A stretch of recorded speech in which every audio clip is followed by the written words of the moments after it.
The main heroine yawned loudly the moment the early morning sun started streaming through the window.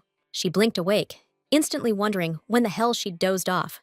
The girl let out a loud sob of fright as a status window suddenly blipped into view right in front of her. The main heroine froze when she realized she couldn't spit out normal words. The status window announced she was an NPC and would be killed by her dad on her 9th birthday. Just a minute ago, she was mindlessly scrolling her phone. Now, because of that lousy initial roll, she's a low-tier NPC. She was deep in grinding her cube to level 9 and had even emptied her wallet. She couldn't believe she'd just gone through a space jump. The girl lifted her gaze back to the status window, studying it closely. The worst part? She was supposed to die at her own dad's hands on her 9th birthday. Even if she was just a faceless NPC, this was way too much. The main heroine burst into tears. A stranger woman stepped in, wrapping her in a calming hug. The maid scooped the child up and said Madame Aries would be over shortly. The girl immediately sensed the warmth and comfort the maid's presence brought. Now she truly realized she was destined to die at 9. The main character started mentally begging someone to save her. She really wanted to wake up and realize it was just a stupid dream. If things have gotten this bad, why not try living a decent second life? Our heroine realized she was the only daughter of a rich, noble family. She was relieved she wasn't part of one of those broke noble families. Her parents didn't give a damn because they didn't care about anything about her. But the main character figured this made it way easier to bail when the time came. The third key piece of info? She was stuck in a game world. Our heroine had jumped into a game called Reincarnation, decided by a die. It was a mobile game based on the Heroes of Helios novel. You'd roll the dice to pick a character from the novel, then make decisions based on who you got. Character ranks are determined by their importance in the original story, starting with a lowly level 1 extra. There are 5 ranks, all the way up to the level 5 protagonist, the main character, and she was stuck at rank 1. Rank's one thing, but she had no freaking idea who she was. A week had passed since she jumped into this game, and still no name. Given their fate, you can understand the dad's disinterest, but even the mom didn't show once. But the main character decided not to jump to conclusions too soon. She took a deep breath in and out to calm down and get her bearings. Our heroine was waiting for the name to pop up so she could plan and take on this lousy fate. The status window vanished, and the little girl started yawning from exhaustion. Probably because she's a kid and that's why she wanted to sleep. The main character closed her eyes and decided to think about the rest as soon as she wakes up. The girl was thrilled when the attentive maids fed her. Today, everyone seemed busy, so the heroine started wondering if something was going on. The maids began tidying the young lady's room, and the main character didn't get their moves. A maid asked Madame Aris if they should move the stone cup somewhere else. She told the maid to put it on the display shelf because the young lady liked it. The maid immediately replied that it made no sense, because the little girl couldn't notice anything like that at her age. Madame Aris said their young lady isn't just smart, she's absolutely amazing. She told them the girl keeps looking around with bright eyes, like she understands everything.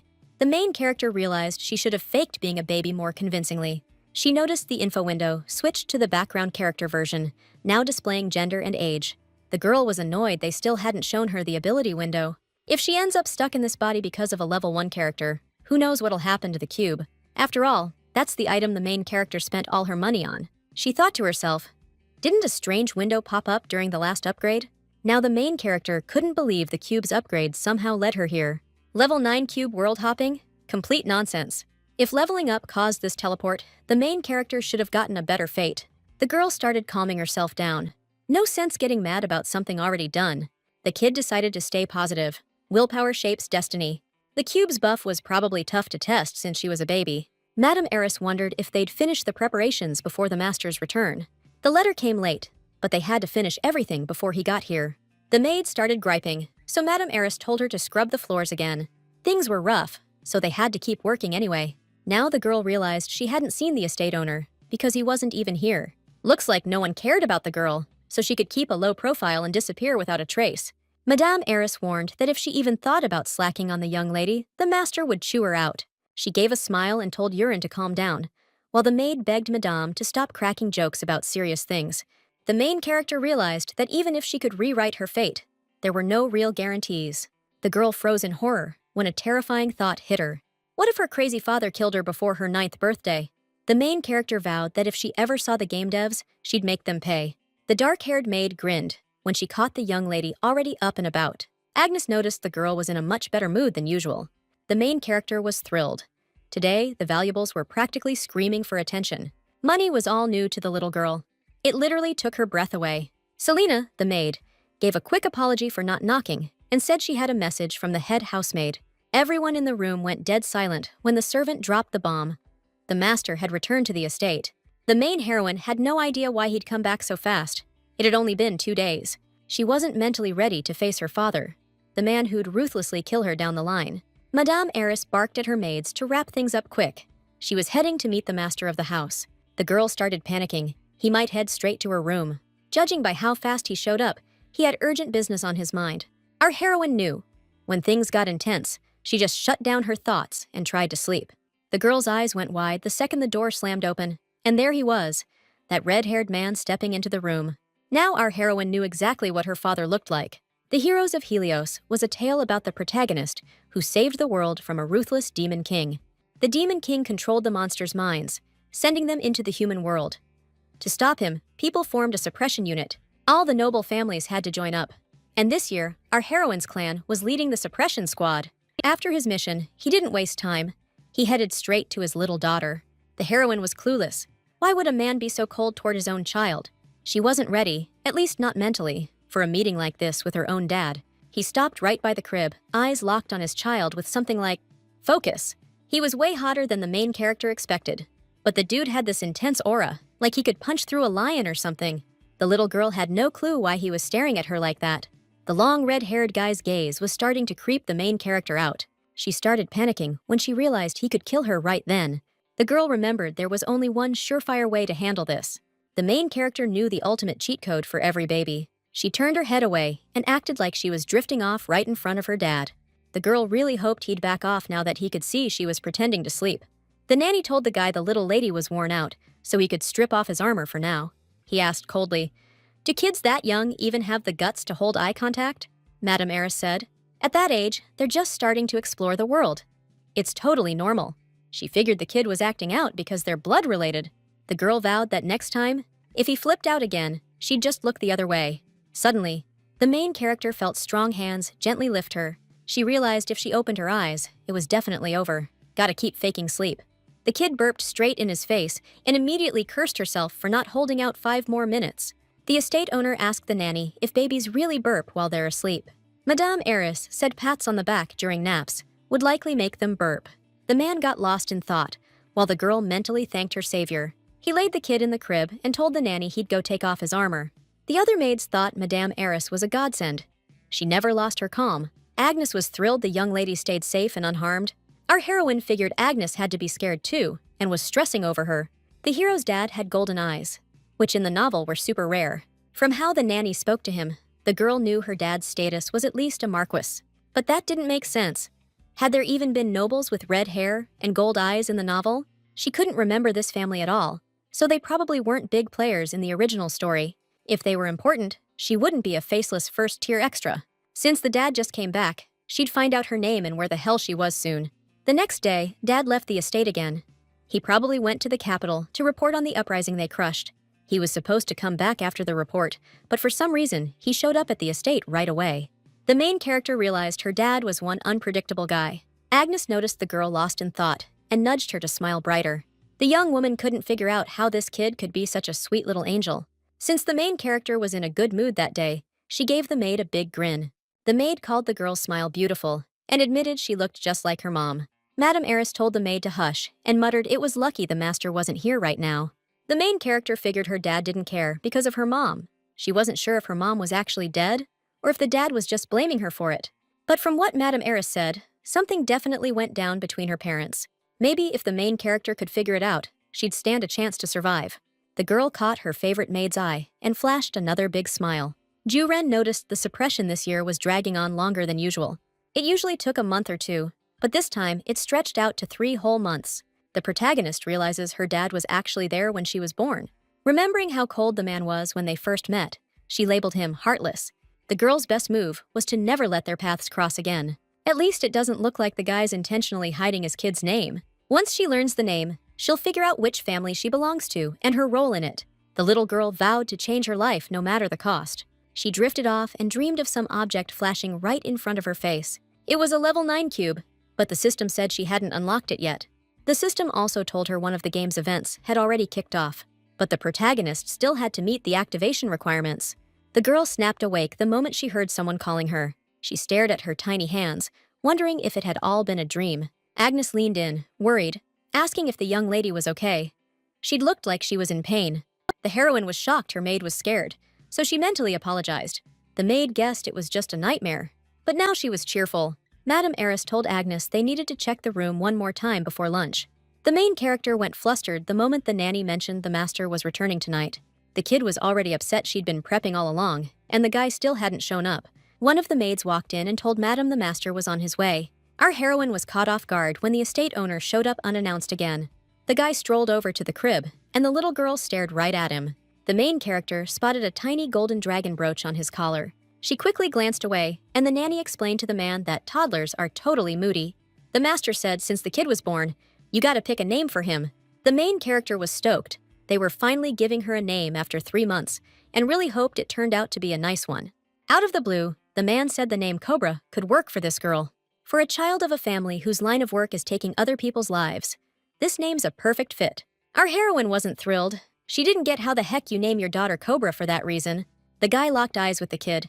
His reflection was clearly visible in those eyes. The status window popped up and told the main character the time choice event was live. The main character immediately got flustered, not knowing what was going on. She also didn't get why everyone around her suddenly went quiet. The little girl realized she couldn't even move. Suddenly, the system announced that the next choice would be decided by the player's actions, and the girl could move again. Our heroine had the thought that her choice was determined by her own actions. The man's look clearly said that if the girl didn't like something, she could show it to him. The main heroine immediately started waving her arms and making protesting noises. Then the man extended his hand, and the girl placed a fake flower on it. The man closely looked at his hand where Alice's flower was. He never thought he'd see Alice's flower this time of year, so he clenched it in his fist. The estate owner calmly announced they'd be changing the old name. The main heroine's eyes lit up when the man called her Alice Devine. The nanny and personal maid instantly smiled and congratulated their mistress on her new name.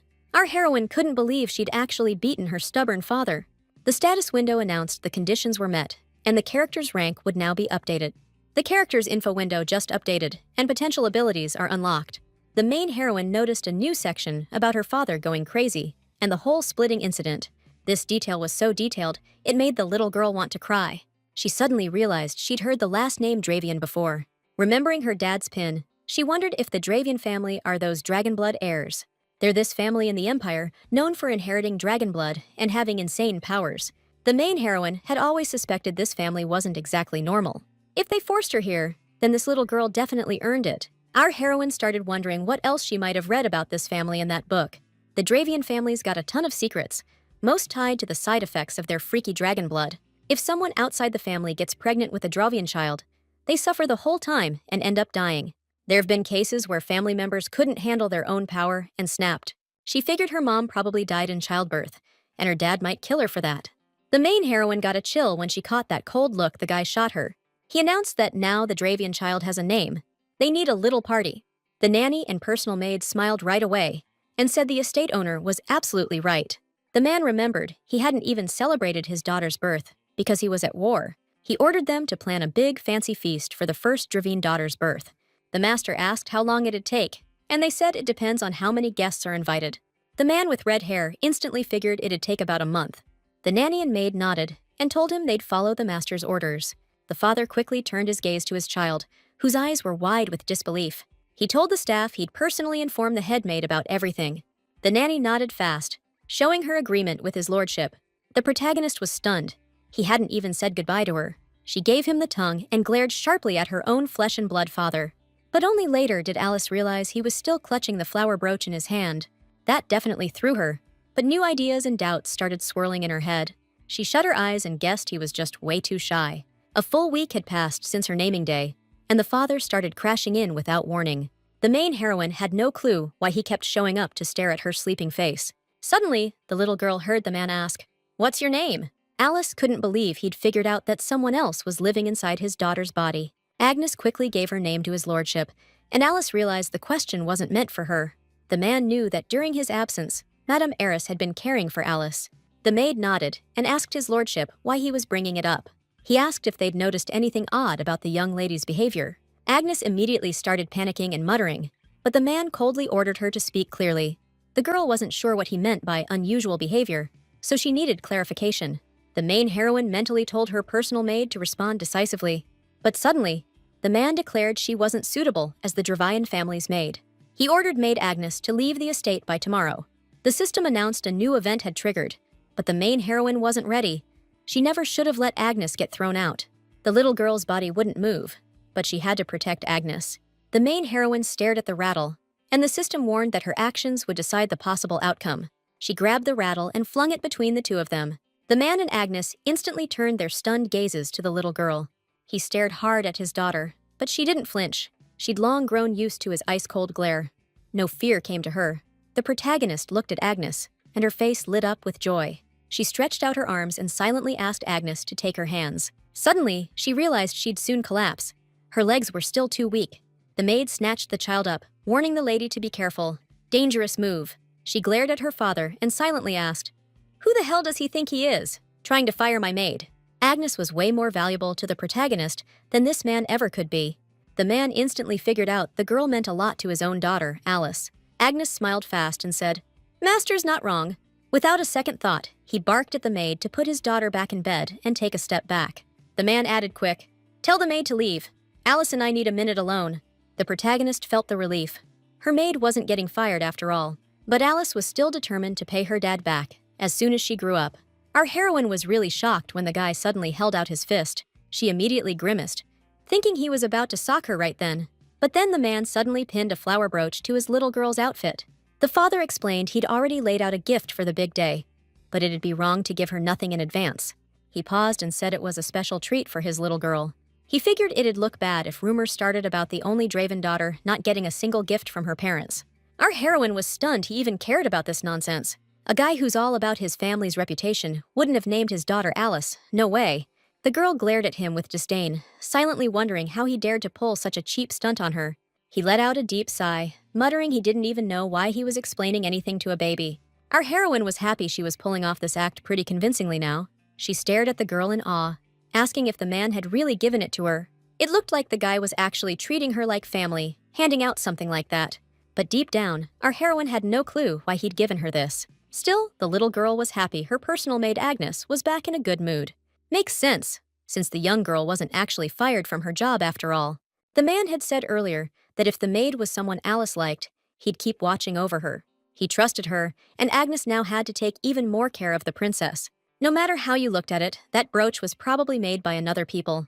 The maid had never seen a brooch with such a unique cut in her entire life. She added that the brooch really did match the young lady. Time flew by fast and quiet, and suddenly it was Alice's birthday celebration day. Over time, the main character learned to roll over confidently on her own. Now she could speak in short sentences, still a bit jumbled, but people could finally catch some words. The maids gathered at the young lady's crib, and one said they should start getting ready, since the kid was already up. Agnes lit up instantly and told the others, "All right, time's up." She ordered Urine to drop a bath bomb in because the little lady was coming in. Another maid burst into the room and shouted the kitchen needed help fast. Selena said they were swamped too, but still told Urine to go help. The main character opened her eyes, surprised she'd already fallen asleep, but now she felt well rested. Madame Eris told the young lady she was just about to wake her, but the girl had already stirred on her own. Suddenly, our heroine noticed how exhausted and worn out her nanny really was. The young woman informed her master she was heading to prepare for the upcoming celebration. She asked him not to hug the little mistress too tightly. She was tiny and delicate, after all. The man assured her not to worry. He could definitely control his strength. The main character didn't get why her father was hugging her, or where everyone had gone. Alice really hoped the man wouldn't squeeze her like that during her debut. She started pleading with every god in this world to make sure it wasn't true. Suddenly, the little girl recalled the conversation between the nanny and Agnes last night. Madame Eris reminded her that the young mistress's debut would be accompanied by his lordship. Now Alice understood. Madame Eris had meant her father would be the one carrying her. She couldn't change what was already set in motion, so she just hoped for the best. They'd grown closer lately, so in theory, he wouldn't hurt her on purpose. But her father was holding her all wrong, and the main character was super uncomfortable. You've got to tuck the baby's head into the bend of your arm and hold them close. The guy tensed up when his little daughter started wailing and flailing her arms. He asked Alice what was wrong and if she was hungry. He remembered that Mrs. Eris had said she'd just eaten, But the main character wasn't hungry. The guy just needed to hold her neck properly. Alice was thrown off when the guy asked if the dirty diaper was the problem. She started bawling even louder, because she didn't get why the conversation suddenly went that way. But within 5 minutes, the main character stopped crying and just accepted her fate. The guy was confused why she suddenly stopped and assumed it was just a fit. Then, in a more serious tone, the guy asked Alice if she wasn't feeling well. The main character really didn't get why this guy was spewing nonsense now. The guy snapped up because Alice was less active than usual. The toddler gave up and told her dad he was holding her all wrong. The door slammed open, and the nanny told the guy the banquet was about to start, so he shouldn't go anywhere. He told Mrs. Eris she was just in time because apparently Alice wasn't feeling well. Sir asked the young woman to look. Doesn't Alice's face look full of pain? The nanny told him not to worry and to let her check things out first. Madame Eris's face gave away everything the nanny was thinking about the situation. She told his lordship the young lady was perfectly healthy. No doubt about it. The nanny figured the girl was just uncomfortable. Sir was holding her too tight. The young lady's still tiny, so you've got to support her neck properly. The man found that strange. He thought he'd placed her comfortably enough. The nanny told his lordship they'd need to leave soon, so he'd better take the child. She demonstrated the right way to hold the baby and said the signal would come in 10 minutes. The main heroine started smiling. The father was actually getting the hang of it. With a slight smile, the man muttered that kids needed way more attention than he'd thought. Then the servant announced Duke Lexius Dravian and the evening's guest of honor, Princess Alice Dravian. The guests congratulated the Duke on the princess's birth, showering her with gifts, though Alice was bored out of her mind. She figured they were almost done, judging by the gifts. The guests were stunned to see a magical beast egg. It was probably high level. A guy congrats the Drayan family on their newborn daughter and says he'll try to surprise her. Duke Lexios figures Sir Albert had it really hard to get that egg, so the gift's special. But to Alice, who probably won't live past her 9th birthday, it was just a pretty rock. She didn't get it. Were there still people queuing up with gifts? Suddenly, the protagonist locked eyes with a pair of gray eyes. Her eyes instantly widened in shock when she realized who stood right in front of her. It was the main game character, Inateo. Alice heard there'd be a royal guest coming, but she didn't think it'd be the main character. Duke Claire heard today's hunt was super dangerous, but thanks to the drains, the damage was minimal. The protagonist figured out Duke Claire was the royal family's only official envoy. For the princess, he prepped a delicacy from Claire's duchy. Alice's dad smirked and said he scored a top-tier dice as a gift. Our heroine stared at her dad in disbelief, not getting whether it was actually a die. It was a hot commodity because in the game, you could only get it with real cash. If the protagonist hadn't bought into it, she wouldn't be stuck in this dumb world. She looked at Enateo, and damn, even for a main character, he was a looker. The heroine froze the second she realized the kid was staring right at her. The prince mumbled the name of Dravine's daughter under his breath. But Duke Claire wished Alice divine blessings, and a side of health and wisdom too. The heroine had no clue what just happened. Prince was definitely about to say something. She was relieved it was over because she was so ready to crash in her bed. Alice froze again when it hit her this wasn't over yet. Servants announced the princess's dad's gift. A bunch of guys hauled in a canvas, covered by a semi-transparent veil. The heroine guessed her dad had prepped a portrait, or something similar. Alice wasn't sure when it was painted, but it'd still be good enough to work with. She locked eyes with her dad and instantly got spooked. Something was off about him. The little girl prayed the canvas didn't have some creepy-ass design. Guests were scratching their heads like, why the hell is there a flower pin on top of the painting? Everyone at the party saw the Duke was basically drowning in love for his kid. The heroine didn't get the guy's head. But yeah, he'd clearly put the work in. If it's Alice's flower brooch, our heroine already had one, so there was no point in a second. She had no idea how to handle this, so she faked being sleepy. Duke Lexios checked the gift, then grabbed the flower brooch. Our heroine was totally shocked when he pinned it on her. Everyone was loving how he openly showed his love for his daughter in front of the guests. He squatted down in front of the kid, ready to say something, but then changed his mind and abruptly stood up, making Alice wonder what just happened. Duke announced the guests had planned some entertainment, so now everyone could enjoy the time. He raised his glass and declared, "May Dravine's future be infinitely glorious." Our heroine had no clue who was making all that noise while she tried to catch some shut-eye. She cracked her eyes open. She'd never heard that voice before. Suddenly, Alice realized, if she didn't know these people, that meant they were strangers. The unfamiliar girl said, "The Duke's daughter just opened her eyes." The kid said, "Her eyes are totally golden, mesmerizing." He told Prince Inateo, "You gotta check it out too. She just opened her eyes." Inateo let out a tired breath and told the kids to at least keep it down a bit. Alice had no idea what was going on. Regular folks didn't even have access to this lounge. It didn't make sense how these kids she'd never even seen before, ended up here with the main character. The kid told Jennifer the Duke was terrifying, but the girl was super sweet. Yeah, the girl totally agreed. This little one was adorable and hadn't even cried when she woke up. Herman asked, "Don't babies usually cry when they're hungry or need a potty break?" That's when the main character realized. These kids' names sounded oddly familiar. Then it hit her. They were the Heroes Group kids. Still, no clue why they were here. Prince Inateo told the kids since they'd seen everything, it was time to scoot.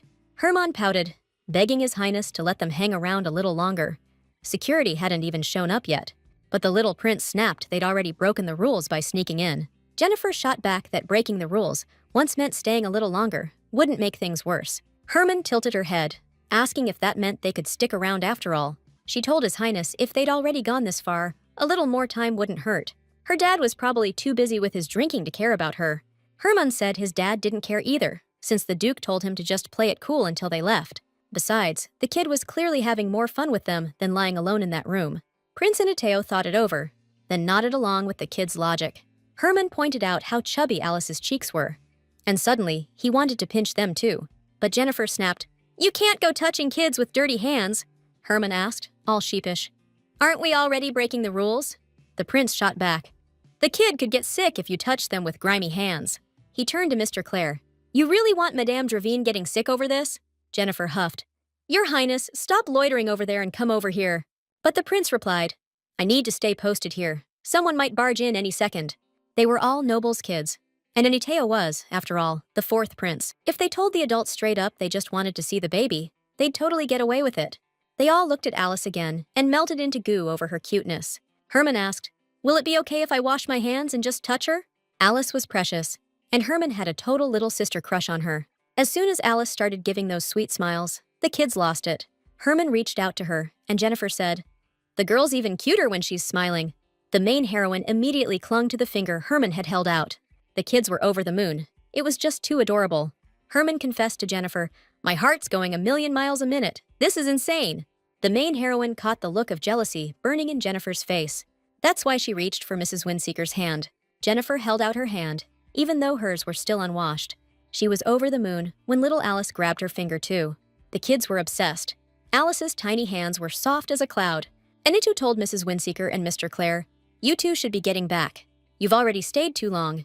He told the kids not to touch the child with dirty hands. Jennifer told the prince to come over. Princess Draween was way too cute to ignore, and he could see it for himself. But the prince waved them off. "I saw her when I gave the gift. That's enough." But Jennifer shot back. "You think Inateo tagged along just to check on you two? He wanted to see the little cutie too." Jennifer walks up to the prince and tells him he needs to be honest with himself. Herman's eyes light up when he sees the prince take a step toward the crib. Inigo promises to tell the Duke and the boys' fathers everything once they're gone. The kids just smile and tell the prince to hurry up and reach out his hand. Prince asks what they're doing, but Herman cuts in, telling him to stop acting. The truth? Inateo genuinely thinks this little one is adorable. His face flushes when the baby latches onto his outstretched finger. The main heroine locks eyes with the prince and grins like a fool. Inateo deadpans, agreeing with the kids that the girl's hands are as soft as they said. Jennifer admits she didn't want to come to Dravine in the first place. It's too far out. But now she's glad she did. The truth is, the main heroine's starving, but she won't let herself cry. If it wasn't for these kids, Alice would have cried ages ago. But they might get scared. Alice figures she'll fake a nap to make sure the kids bail. They catch the baby yawning and figure she's about to drift off. Suddenly, Madame Eris walks in and asks if the lady's still asleep. The noble kids panicked when they realized they'd been spotted. The nanny stormed in, clearly annoyed. "How in the world did you two get in here?" A young woman stepped up to the scared kids and gave them the stink eye. Inateo raised a hand, calm as ever. "Let me explain what happened here." He opened his mouth to say his name, when suddenly the baby let out a blood-curdling wail. The kids froze. "Is something wrong with her?" Jennifer blurted. Herman shook his head. "Alice was fine just a minute ago." Madame Eris scooped up the baby. "She's just hungry, plain and simple." The nanny turned to the couple.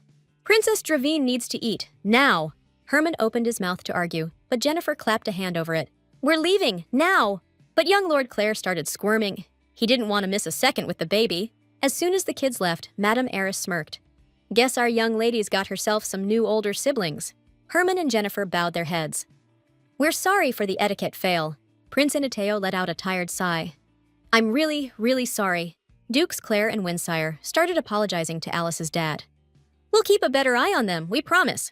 The men promised they could carry out a formal apology if Lord Drowan wished. Madame Eris walked in holding Alice, who was grinning like crazy.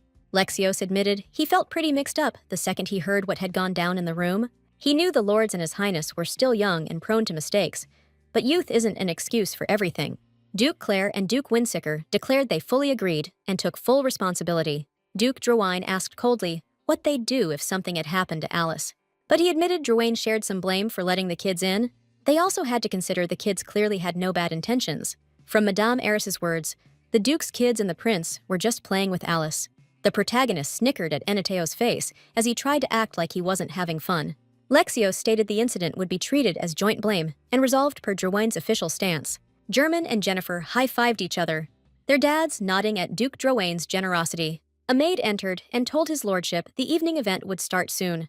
They moved to the patron hall, and Germain gaped at the huge crowd of stars. The protagonist smiled, seeing the kids enjoy the evening, except for the main character. The steward shouted that the final event is about to start, and guests need to look at the sky. He announced they're launching the Heavenly Path program right now. "Everyone get ready!" Herman was stunned when he spotted a flickering light in the sky. He couldn't look away. He turned to Jennifer, excited. "You gotta see this!" But she was already staring at something else. In an instant, that flickering light shifted into a golden dragon blazing across the heavens. It was pure magic. "That's gotta be the Durain family's sacred dragon," Jennifer guessed, eyes wide. The kids screamed when the dragon lit up the sky, spewing fire in every direction. Alice noticed her dad watching her, cold, razor-sharp eyes he always wore. But tonight, Lexios's gaze felt different. Human. That shocked her most. For once, his look held warmth. Real love. It felt like sunlight melting her heart. Alice shook it off. "Just late," she told herself. "My tired brain's playing tricks." The nanny tugged Alice's sleeve. "Look up, sweetheart." The second Alice did, she gasped. The flickering light twisted into Alice's exact shape, just like her portrait. It was straight-up enchantment. Guests hushed, whispering. This wasn't just love. The Duke's devotion was unreal. Even Princess Alice's first birthday never got this wild.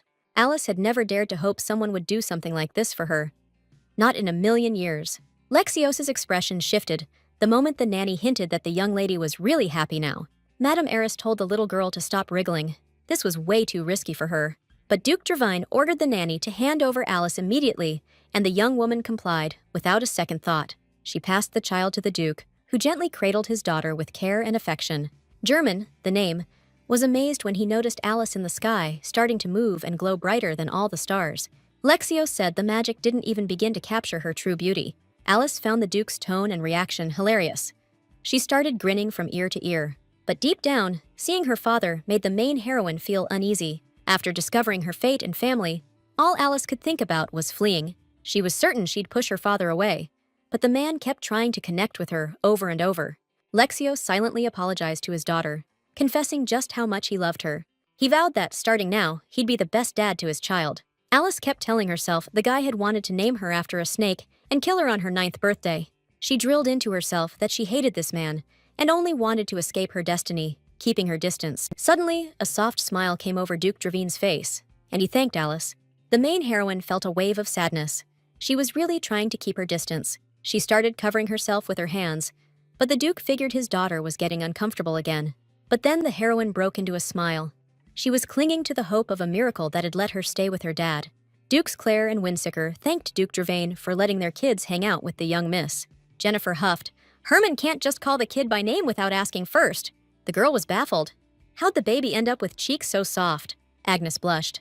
That young lady's so adorable. Just looking at her makes me happy. The heroine mentally facepalmed. How could Agnes act that way in front of the kids? Even the main guy was stunned. The maid handed the baby over and tossed out an invitation to the young miss to head to her room. Agnes snatched her up, and Alice spotted the prince instantly. The heroine deadpanned. What's even going through your head, staring like that? The real main character wouldn't even glance at someone they didn't care about. Born with that kind of talent, they barely showed emotion. Alice, half asleep, recalled Anito's powers were all about foresight. The butler barked at the next carriage. You're clear to go! Duke Windsicker raised a toast again to Duke Dravane for the new addition. Herman hit the ground and started yelling he wanted to stay here and live with Alice. Everyone but Duke d'Avigny was smiling while watching the kids' tantrum.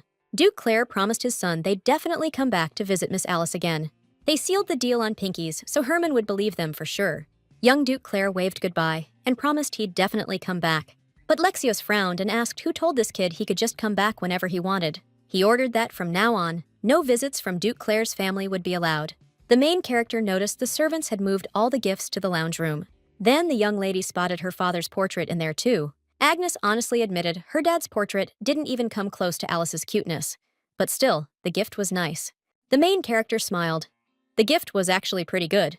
Time passed, seasons changed, and our heroine's body gradually grew. The maid held out a spoonful of porridge and used a flying toy plane to coax the young lady to eat it. As her body grew, the main character went through every stage of development. The girl sat up on her own, held onto hands to stand, and clung to furniture to take her first steps. Today, the main character tried taking steps on her own. Madame Eris noticed the little one was walking way better than she expected. The carpet was so soft, it messed up the main character's walking. Agnes thought their mistress was next level, and knew she'd talk any day now. Alice was stoked the muffled babbling days were finally ending. She'd been quietly cranking up her growth. And lucky for her, no one caught on. Guess being a Dravian made her quick growth seem totally normal. At this rate, Alice would be chattering in full sentences by her first birthday. Dravian are all about inheriting Dragon Clan talents. The main character figured she might get some sword talent from her old man. Or maybe she'd land some magic skills, or straight-up genius. But considering how the main character ended up in this body, genius? Not gonna happen. At first, Alice was all about surviving. Now, everything's flipped. The nanny straightened up and dipped her head the second she saw the master walk in. Duke Dravian showed up every single day just to see his daughter. Madame Eris told the master nothing happened to Alice while he was away. Lexios lit up when the nanny said Alice took 10 steps this morning. The girl almost fell a couple times, but bounced back quick and kept going. The Duke grabbed for his daughter, saying they had to record this right away. Alice earned a reward, 10 steps, 0 faceplants. Then the main character caught her dad's hand sneaking into his pocket. Lexios offered another flower-shaped brooch as a gift for his daughter. Agnes gasped, saying this one looked extra stunning. The faint crimson glow inside felt like a ruby forged in blood-red flames. But the sharp, detailed petals meant Alice couldn't wear it till she turned 8. Duke Dravian nodded, agreeing solidly with his daughter's maid. He asked Alice if she'd show Dad her progress. The girl took a few steps, and the Duke dived in with praise. Lexios checked if she wanted to play with Dad next. She nodded fast. He asked what game she wanted to play or what she wanted to do. The guy was really trying to get his daughter to call him Dad, and the main heroine thought it was hilarious. Alice finally gave in and called him Dad, and you could tell he was beyond thrilled. Since the little one pulled it off, she's getting another gift today, and she's gonna be over the moon. It was a brooch with no gems, but it was crafted from a red flying beast's feather. Agnes noticed Alice yawning and offered the young miss a bedtime. Right then, the main heroine was feeling totally blissed out and full of hope. Alice just prayed this joy would stick around forever, so she wouldn't have to say goodbye. Deep into the night, the little girl sensed a light breeze tugging at her hair. The heroine's frown deepened when she heard voices, wondering if someone had somehow opened the window. Those unfamiliar voices kept whispering about doing something in secret, and that set her nerves on edge. That's when Alice's eyes snapped open to catch the source and figure out what was going on. But to her shock, the main heroine found the room completely empty. Alice couldn't stop wondering, what had she just heard, and who could have been there? The window was sealed shut, but the heroine stretched out her hand the moment she spotted strange light glowing. The next second, a mysterious glow thickened around her hand, pulling her focus like a moth to flame. Alice started glancing around, totally sure she just hadn't woken up yet. The main character was sure something had brushed against her hand. It felt weirdly nice. Alice froze in horror the second that weird light showed up again. She was terrified. This little girl was seriously starting to think a ghost was in the room. She started screaming so loud it jolted Agnes off the bed. Lately, the young lady had been latching onto the master nonstop, leaving the maids scratching their heads. Agnes had been moping these past few days, convinced the young lady was just sick of her. The maid suggested Alice change clothes, and the kid lit up instantly. The main character was all smiles the second they stepped out into the garden. Duke Druin was pushing the carriage, beaming every time he caught his daughter's grin. He offered to show Alice the fall leaves and scooped her up in his arms. Then Lexios tossed the little one toward the sky, and the main character burst into giggles. But Alice suddenly went quiet and paled. The second that strange voice echoed again, Duke Druin shot his daughter a confused look when he realized she'd gone silent. The strange voices kept whispering they had to wait a little longer. Alice started trembling with fear, and the adults tried to calm her down, thinking she was scared of the height. The main character got scared. She'd heard ghosts even with her dad around. The maid showed the baby a toy, but the kid didn't react. The man thought for a moment. He snapped his fingers, and fire appeared in his hand. Big surprise for Alice. Then the Duke raised a hand to him and said, "You haven't used magic in ages." Alice was shocked her dad had magic too, and totally thrilled to see it up close for the first time. The kid's face lit up with a happy smile, and she reached for the fire. The Duke calmed the nervous nanny, saying the flame doesn't give off any heat. Alice thought the fire was amazing, no heat at all, and reached out to touch it. Lexios warned his daughter the fire was dangerous, and not to just touch it on a whim. Alice looked at her dad expectantly and called him Daddy. He said, "Daddy's fire is special, so everything's gonna be fine." Alice reached out, and the flame exploded outward in a blink. The Duke raised a hand and started shaking it, trying to snuff out the fire. Excited, Agnes rushed over and yanked Alice from his arms. But the flames kept burning, surging straight toward the main character. Mo Shung the voices chimed in, saying this was definitely bad news, making Alice even more terrified. Glowing orbs started popping up around them, and the voice mentioned something about an unexpected resonance. The main character flailed her arms and shouted in confusion, "There's a ghost here!" The man snapped to attention. The second his daughter screamed, "Dad!" Duke Draymond reared back and punched the ground with every ounce of his strength. The orbs zipped off in all directions, and that weird voice said, "This is actually kind of funny." The main character pointed at the orbs, screaming in horror. "Ghosts are here!" The man was clueless, shouting at Alice, "What the heck's going on? Tell me everything!" She kept staring at the orbs, yelling at her dad. "There's a ghost here, Papa!" Only then did Alice realize he wasn't getting a word because of her babyish speech. So she shakily pointed at one of the orbs and stammered clearly, "Dad, that's a ghost!" Duke Dremin looked up, stunned, and muttered, Spirit?" The main character lay in her crib when a random voice asked, "You okay, kid?" After hearing Spirit, Duke Dremin kept pacing around, deep in thought. According to the father, the main character mistakenly thought the spirit was a ghost. Wind spirits usually stick to their own realm and rarely mess with the human world. But sometimes things happen. First reason? They get forced to latch onto someone. Second reason? High compatibility, or what you might call kinship. The main character had no clue why they kept swarming around her. The Duke figured the magical flame must have come from a spirit too. That was weird, since regular spirits fear dragon energy. Their family barely had any spirit connections. Alice remembered. Even in the original timeline, hardly anyone could control spirits. The main character finally felt relief once she realized it wasn't a ghost. When Lexios saw Alice summon a spirit again, he dubbed her amazing. But Alice was still too young to handle a spirit, something the main character totally agreed with. The Duke started panicking because the kid was scared of them. He ruffled her hair and said, "Don't worry, Dad's got your back."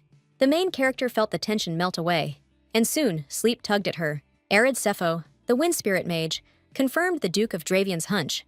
The girl actually had the link. What's more, the young lady has a strong connection to wind spirits. They still need to study more to be sure, but in the future, the kid could surpass even him. The wind spirit mage said she's still too young for this. This kind of power is way too much for a kid to handle. Spirits don't usually care about little ones. Arid Sifol warned her that if she keeps fearing spirits, her growth might slow down. Lexios admitted it was the first time he'd seen Alice so scared. The wind spirit mage asked the Duke if they could use the method he'd mentioned before. The method was called sealing, and there was no way it'd hurt the kid. Once sealed, it can't be undone right away. But since she's under a year old, now's the perfect timing. Alice's face went tense. She didn't get what they meant by sealing spirits. She was scared, thought they were ghosts, but now she knew things were safe. How could they be sure there were no side effects? And when the heck would the seal ever come off? The main heroine really wanted to push back. Alice caught the spirits swarming around Arid Sifol, repeating seal over and over. The wind spirit mage told the kids to chill. They weren't going to get sealed. Old Man explained he wanted to temporarily seal the young lady's family bond with them. Arid Seville asked the spirits if they even heard how scared the lady got. Instead of whining about injustice, the spirits needed to apologize to Alice first. The spirits broke the rules, yet the innocent lady has to seal the bond. The wind spirit mage calmly announced they'd perform the ritual tomorrow. Then the old man started cursing, asking the spirits what they could possibly tell a baby who's not even a year old. Arid Seville waved a hand, telling the spirits to get back quickly. He said they need to do the ritual ASAP, since the spirits were being too pushy. The old man told them not to worry. Once he'd hunted high-level magical beasts with the previous Dravain Duke. Arid Seville bowed and said he'd prepare for the ritual accordingly. The main heroine looked confused at the wind spirit mage the moment he winked at her. Alice figured he wasn't a bad guy, but he was definitely hiding something from them. Lexios asked his daughter what she was thinking so hard about. He told Alice not to be scared, because Grandpa would help her stop seeing those things. The Duke was a little scared too, but you could trust Mr. Seville, the medium. The main heroine really wanted to tell her dad that she was totally fine. Lexios let out a tired sigh and admitted that sometimes he thought Alice actually got everything he was saying.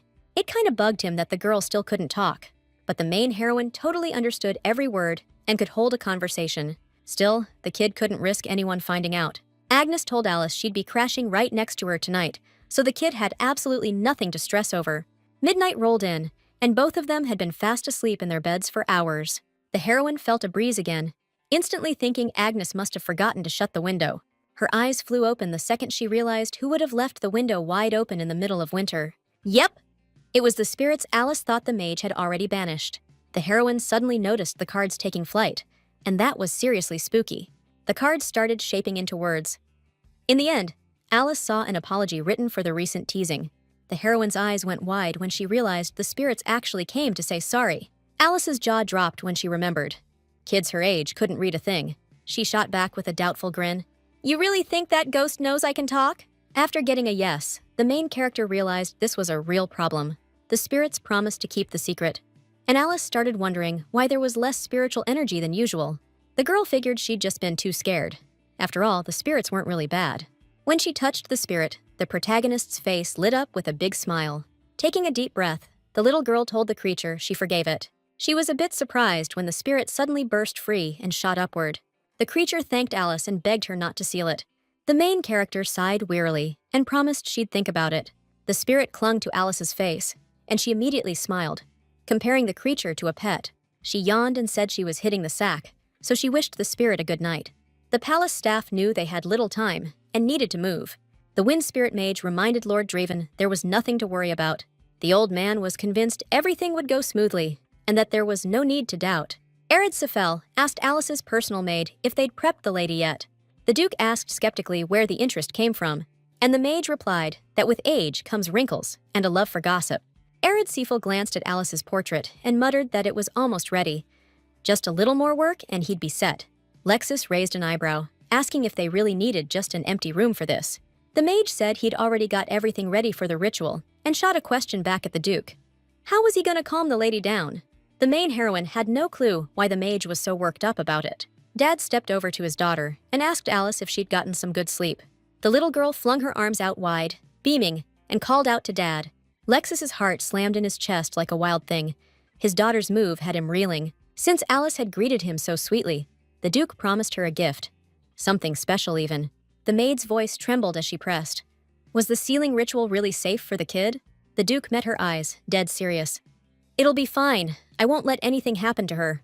A single tear slid down Agnes's cheek as she whispered, Why are the spirits after our little mistress? The main heroine gently rested a hand on her maid's face, trying to soothe her. The wind spirit mage stepped forward. All right, we're good to start the ritual now. Sefel edged closer, voice low. Young mistress, are you ready? The old man met the heroine's gaze. She was giving him the stink eye, clearly not happy. The wind spirit mage told everyone gathered that the spirits were already here. Everything was set, so Sefel asked to be handed the young lady. But the protagonist whacked the wind spirit mage's hand and shouted she wasn't doing it. She glared right at the old man and repeated it. No nonsense. Sefel reminded the Duke that the sealing ritual was the best way to keep the spirits from getting near the girl. Even if they chase off the spirits latched onto Alice now, unless they cut the bond, more'll keep coming. When that happens, the young lady'll suffer again and cry. If only Alice had spoken up sooner, her dad wouldn't have had to go through this. But the protagonist couldn't spill her secret. People might realize she wasn't the real Alice. Still, the kid was sure her and her dad were on the same page right then. The wind spirit mage was stunned when Duke Dravan called him Uncle Arid. Alice's dad said they'd pretend nothing happened. The protagonist blinked at her dad. She hadn't expected him to say that. The Duke promised the mage he'd pay him twice what was agreed. Since Sefel had traveled so far, he could rest up in the duchy a bit longer. However, he firmly declared they wouldn't be performing the sealing ritual. The main character clung tightly to her father, thinking he was the best. The air spirit mage coldly asked his grace why he'd made such a decision. After all, it was the Duke who sent the help request, yet now he suddenly started backing out. Just because a sick kid doesn't like something doesn't mean the parent should stop treating them. Sefel was certain the young lady couldn't make a reasoned decision like an adult yet. Before it was too late, the wind spirit mage begged the Duke to entrust the young lady to him. The old man couldn't believe his grace intended to neglect the young lady, leaving her among rude spirits. He was sure, from some angle, it could even be considered abuse. One of the spirits approached the main character and begged her to stop the ritual. Alice knew full well the spirits didn't want the ritual to happen either. The main character reached out to the spirit while the Duke lit a flame on his finger. The spirit shifted into a girl, asking the little one, "Aren't you scared of fire?" before begging her to make the Duke put it out. Alice smiled and told the creature everything was fine. No need to worry. The fairy begged the little girl not to agree to the ritual because she shouldn't have to do it because of them. The spirit promised the little girl they wouldn't follow her, but warned her not to seal them. The girl started crying and begged Alice not to seal herself for their sake. A status window popped up, announcing a new event had activated. The main character felt her body freeze up again. It was the same pop-up she got when she first claimed her name and leveled up. Your choices shape your character's future, so all Alice could do was whisper one thing. The main character beamed and told the creature they were friends now. She reminded the spirit she'd already forgiven them yesterday, so no more hiding, even if they talked to her. Alice held out her hand and repeated, "We're friends now." The spirit grinned and told the little lady he'd be her buddy. He kissed her cheek and thanked the little girl. Then the main character gasped, "No way I'm doing that!" The next second, the wind spirit mage erupted in loud laughter, shocking everyone. The main character had no clue what was going on or why the wizard was acting so weird. Alice blinked in shock as Cephal suddenly shoved the spirit aside without effort. She scowled, wondering if the mage actually thought he could pull that off. The main heroine jumped when the old man suddenly slapped his hand down on her head. Cephal admitted the young lady was actually amazing. The spirit moved closer to the girl, and Alice checked if he was okay. Got a thumbs up right away. The Duke sighed and admitted he couldn't decide whether to scold or bask in pride over his daughter. He figured Alice had been full of surprises lately. Lexio sent Agnes to fetch the staff to restore everything in the room. Duke Dravian told Cephal he'd gone too far this time, but the wind spirit mage shot back. "You gotta deceive your own first to trick the enemy's army." Since they were done, the mage suggested the kids grab a cup of tea. The main heroine realized they'd really hoodwinked her and had no clue when it all started. Alice sat at the table, trying to piece together what it all meant. The mage took a sip of tea and immediately swore by it. 15-year-old Adoris leaves, no joke. The Duke replied it was a humble offering compared to what Cephal had just pulled off. He asked the mage to walk them through the ritual again, step by step. Alice was still lost, so she needed it spelled out too. Cephal noticed his grace has really changed lately. The mage remembered how 4 years ago, Lexio said he had no plans to have kids. First off, Cephal decided to bring up the contract and age issue. He reminded them he'd already said spirits rarely show up for little kids. Put simply, making a spirit contract means talking with it and borrowing its power. So, the spirit's master needs to have strong willpower, sharp mind, and tight control. Through their bond, they fed off each other's magic energy. People usually say spirits show up around age 7, but the truth is a little different. Duke Dravain asked the wind mage what he was getting at. It wasn't about the actual age, but the control they had by that point. A kid who draws spirits in already has the hidden ability to control them. That's why when Cephal got the letter, something didn't add up. The wind spirit mage figured the young lady was incredibly smart and talented, but there were some fuzzy parts in the letter, like his grace mentioned. First off, the lady was scared of spirits. Second, she didn't seem much different from her classmates. Cephal said he read the letter and all the compliments about his daughter carefully, but on a general level, Alice was just smarter, not more so. Controlling spirits requires a level of control where raw intelligence means nothing. Given the Draven family's traits, Cephal was even more interested, so he decided to see everything with his own eyes. Then the wind spirit mage realized his first assumption was absolutely correct.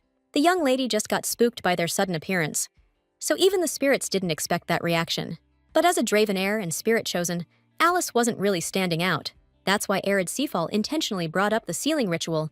Hidden potential often surfaces in emergencies. The Duke asked, "What if everything went off plan and Alice refused the ritual?" Cephal smiled and said he'd just perform the ritual himself. Alice's father sighed and said the mage hadn't changed at all, while Cephal noted the Duke had. Either way, nothing bad would happen since the seal would break on its own in 5 years.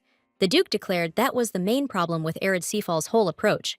Out of nowhere, the mage said he had another question since the ritual prep. It was pretty important. He brought up the brooch Duke Draven gave the young lady, which surprised her. Judging by the sparkle, it's probably made from the precious gems of Albert's lands. They're famous for their beauty. The way it was attached was pretty weird. Doesn't look like something a human artisan could pull off. The Duke nodded, pointing out that a wind spirit mage's got a sharp eye. He couldn't help but notice. Arid Seifel, eyes burning with curiosity, asked who made it. After a while, the wind spirit mage stepped back into his carriage and said he had to leave. Too much work piling up. Before he left, he told the young lady, "It's great to befriend spirits, but maybe hold off on the contract for now." Alice asked why, and Arid explained she's just too fragile. Duke Dravine told his little one they'd think about the contract later. The main heroine was relieved. The problem was sorted, and wondered if she could finally speak clearly. Turns out, the little girl's worries were pointless. The adults saw the young lady as the greatest person in the world, so Alice had no reason to stress. Now the heroine could talk, and she'd made some solid friends. Everything was looking up. Agnes tucked Alice in and mentioned she had a gift for foresight. The maid said a few days ago she had a dream where the young lady was talking to someone. She couldn't hear the other voice, but the girl said goodbye sweetly and wished them a good night. That's why Agnes was totally shocked when the young lady started talking in the daytime. It sounded like something out of a dream. The main character closed her eyes and told her maid she wanted to sleep already. Agnes immediately turned off the light and wished Alice good night. Our heroine smiled in confusion and realized she'd need to be way more careful next time. Only 2 months left until Alice's first birthday. Since it was her first birthday, the Duke wanted the celebration to be huge. The nanny and maids instantly knew what was coming. The whole manor erupted into chaos in seconds. Some panicked over the massive guest list. Others had no clue what fabric to use for the dresses. But the invites were already printed and ready. Everyone was swamped prepping for Alice's birthday, except Agnes, who was stuck babysitting the kid. Nobody else even showed up in the nursery. The maid was trying to teach the girl new words. Maybe all this was because of that medium's words. Lexios suddenly walked in to see his daughter, only to notice she was kind of busy. He asked Agnes to step outside with him for a minute. It had something to do with Alice. As soon as the main character was alone in the room, she spotted her friend and raised her hand, calling out to him. A green blob of energy instantly started swirling around Alice.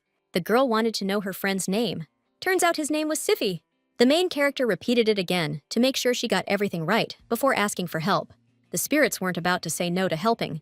Alice told them to hide. She hadn't even signed a contract with them yet, but they were already following the kids' orders without question, something that totally thrilled her. The heroine decided to try this out today, too. The little girl walked over to the mirror. She just couldn't stop admiring her cute reflection and never expected her stat block to look this hot. Maybe all the 9th level cubes bonus had boosted her looks. Siffy told the heroine someone was heading into the room. Alice was back in her spot in a flash, and the spirits vanished. The Duke reappeared in the room with Agnes a second later, arms loaded with gifts of all different sizes. Every single one was for Alice. Even though there would be time to exchange gifts at the party, they'd already been sent ahead, so the next room had turned into a storage closet. This was the first time the main character had ever gotten so many congratulations, and it was all thanks to the Duke. She leaped into her dad's arms instantly. First up, a gift from Marchioness Raedras. She sent her wishes for health and prosperity to Lord and Lady Dravian, along with a music box. Perfect for opening while the young lady is asleep. Next gift, from the workshop team. They wanted to show appreciation for recent orders. Something Lexios found pretty surprising. A handcrafted plush bear. The toy had some kind of necklace attached. The note said it needed opening, so Agnes told the little one she'd handle it. Inside was another amethyst flower. The maid reached for the new gift. She was about to read the note to see who sent the box, but immediately got flustered. Surprise flashed across her face. Turns out it was a flower pot. The color was pretty nice, and inside were seeds of Azure Alice, which grows in the north. Agnes suggested checking out another gift. Suddenly, the note from the last gift fluttered into the air. Then it landed right at the feet of the blonde little girl, and the protagonist stared at it in shock. She realized that flower pot had come from Herman. Alice guessed it was that grinning kid and wondered why they were hiding his name. Last time, Herman didn't want to leave Alice, so Lexios decided to deny the Clare family a visit. The little girl realized her dad was mad she liked that boy and jealous of her for being with a 5-year-old. The Duke realized his daughter had seen everything. Alice was dying to say something, but it'd only make the misunderstanding worse and get Herman in trouble. So she asked who Herman was. The kid stretched out her hand toward her dad. Out of nowhere, she touched his cheek and in a cute voice called the Duke, her dad, and said she loved him. Lexios replied he loved her too, but it didn't hit him until later.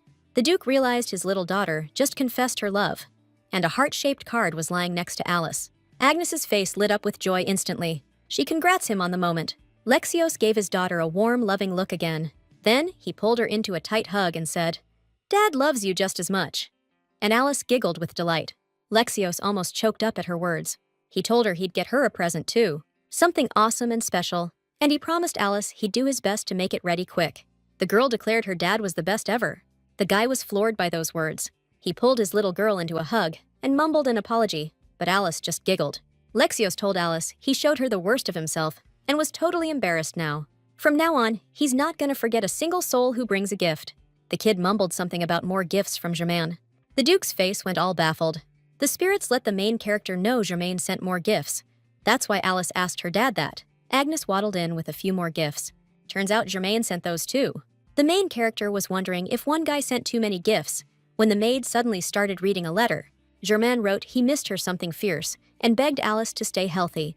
In the second letter, the kid said he really wanted to come visit. Problem was, Duke Dravain hadn't given the okay yet. Agnes cracked open the third letter next. Germain was like, "Dude, why won't the Duke let me come? I'm super confused." The main character could only imagine how crushed that 5-year-old must be.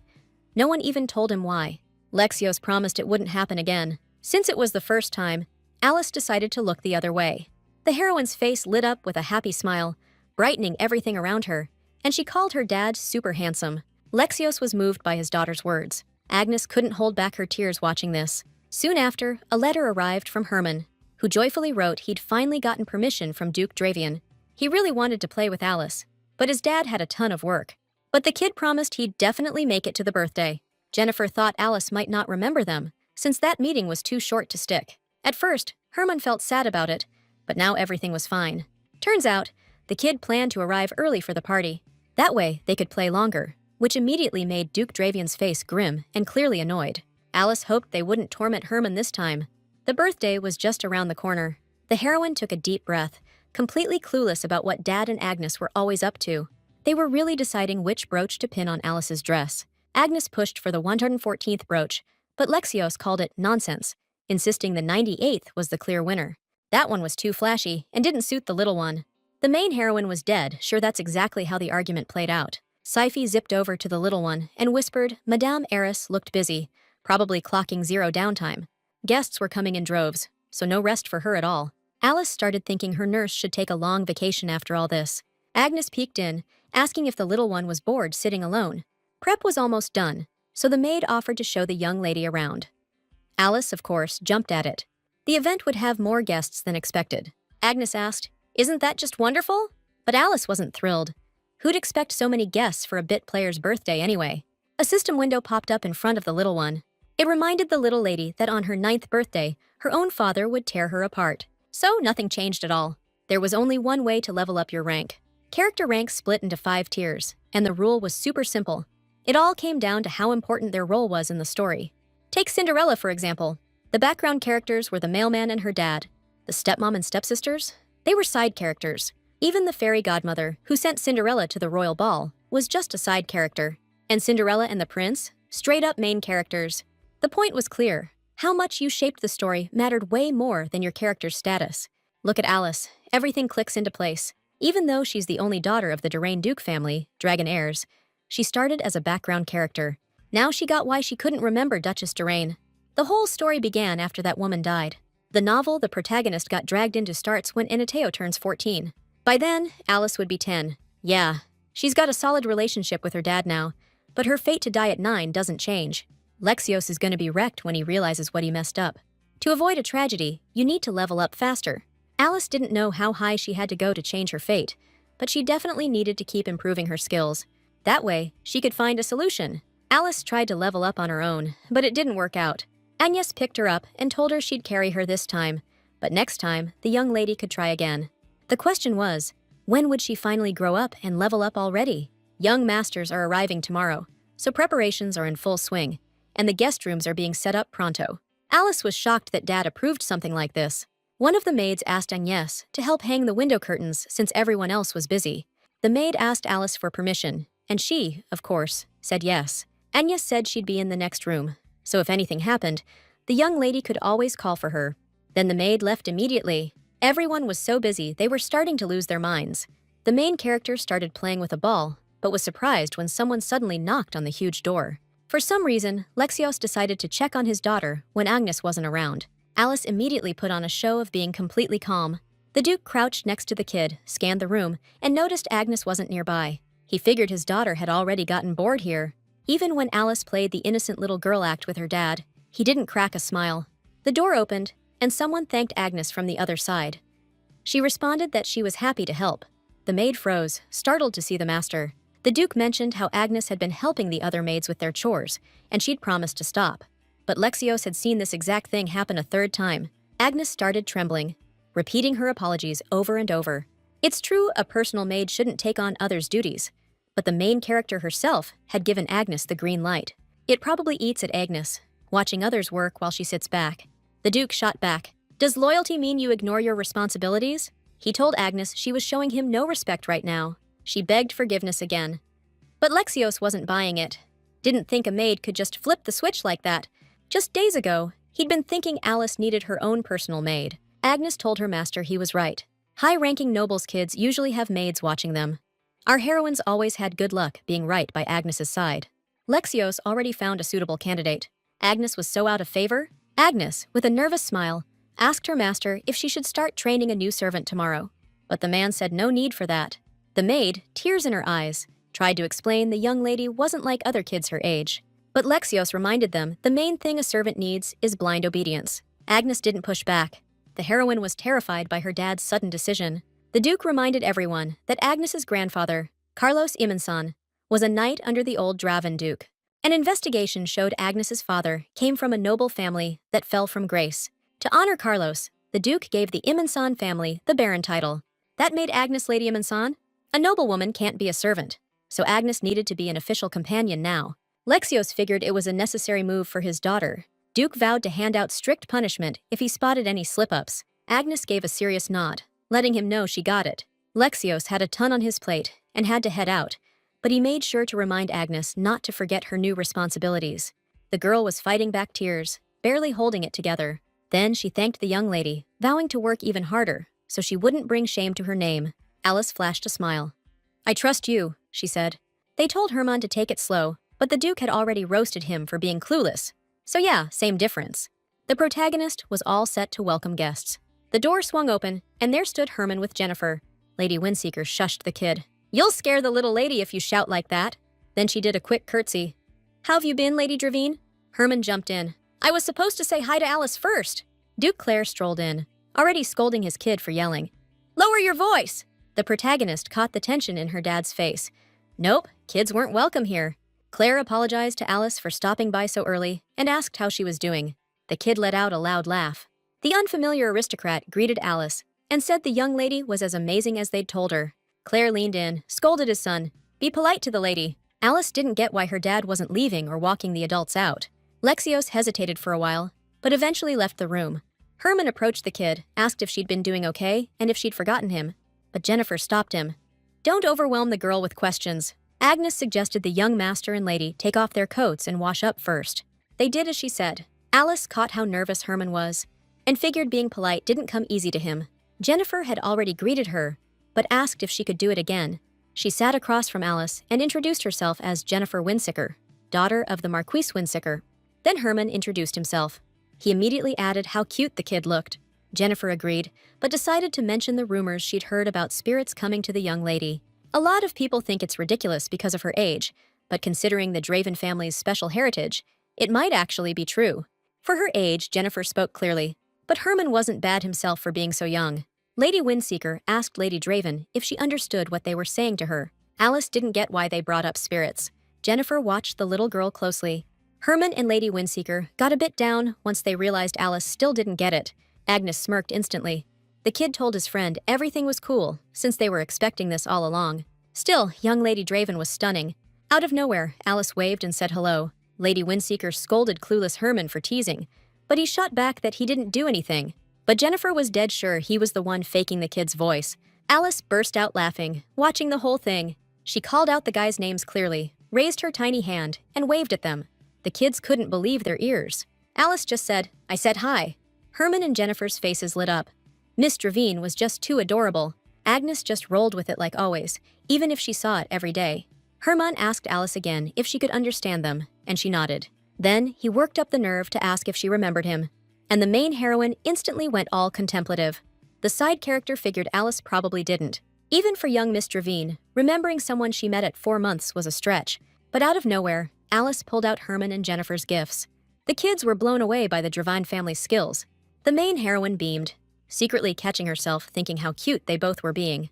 Out of nowhere, a spirit zipped into the room. Jennifer had never seen a spirit up close before, but this one was way more vibrant than she imagined. Herman couldn't see it at all, and Alice explained how people see spirits differently depending on how related they are to them. That meant Jennifer was the heir to the mighty Windseeker bloodline. The girl's family name originally meant Windseeker. Her ancestor was totally obsessed with wind magic. The main heroine figured that's why Jennifer was so into her.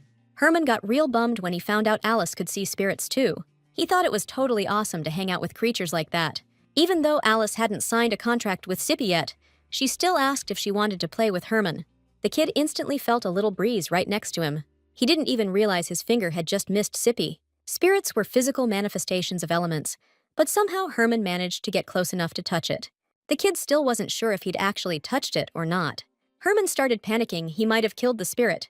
Out of nowhere, Agnes told the young lady and gentleman it was time for Alice to snack and invited them to join. Of course, the kids didn't say no. In the end, they all dug into some awesome cake. After that, Herman and Jennifer played with Alice, using the ivy plushies scattered all over the room. As soon as night fell, Agnes tucked the little one into bed. Tomorrow was already her birthday, and Alice couldn't fall asleep.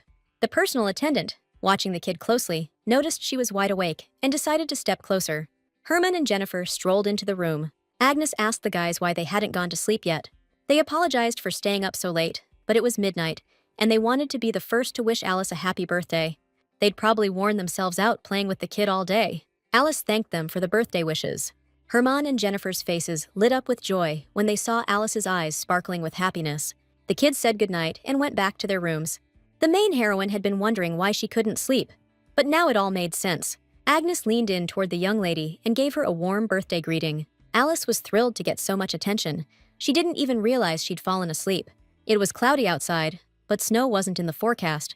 The protagonist slowly opened her eyes. Her personal attendant was already beside her crib, asking the little girl how she slept. Today was looking busy. First up, Agnes gave Alice a bath, then dressed the little miss in a cute yellow dress. Suddenly, the protagonist looked like a tiny angel. Alice's face was seriously adorable. Agnes pinned a tiny tiara to the little lady's hair.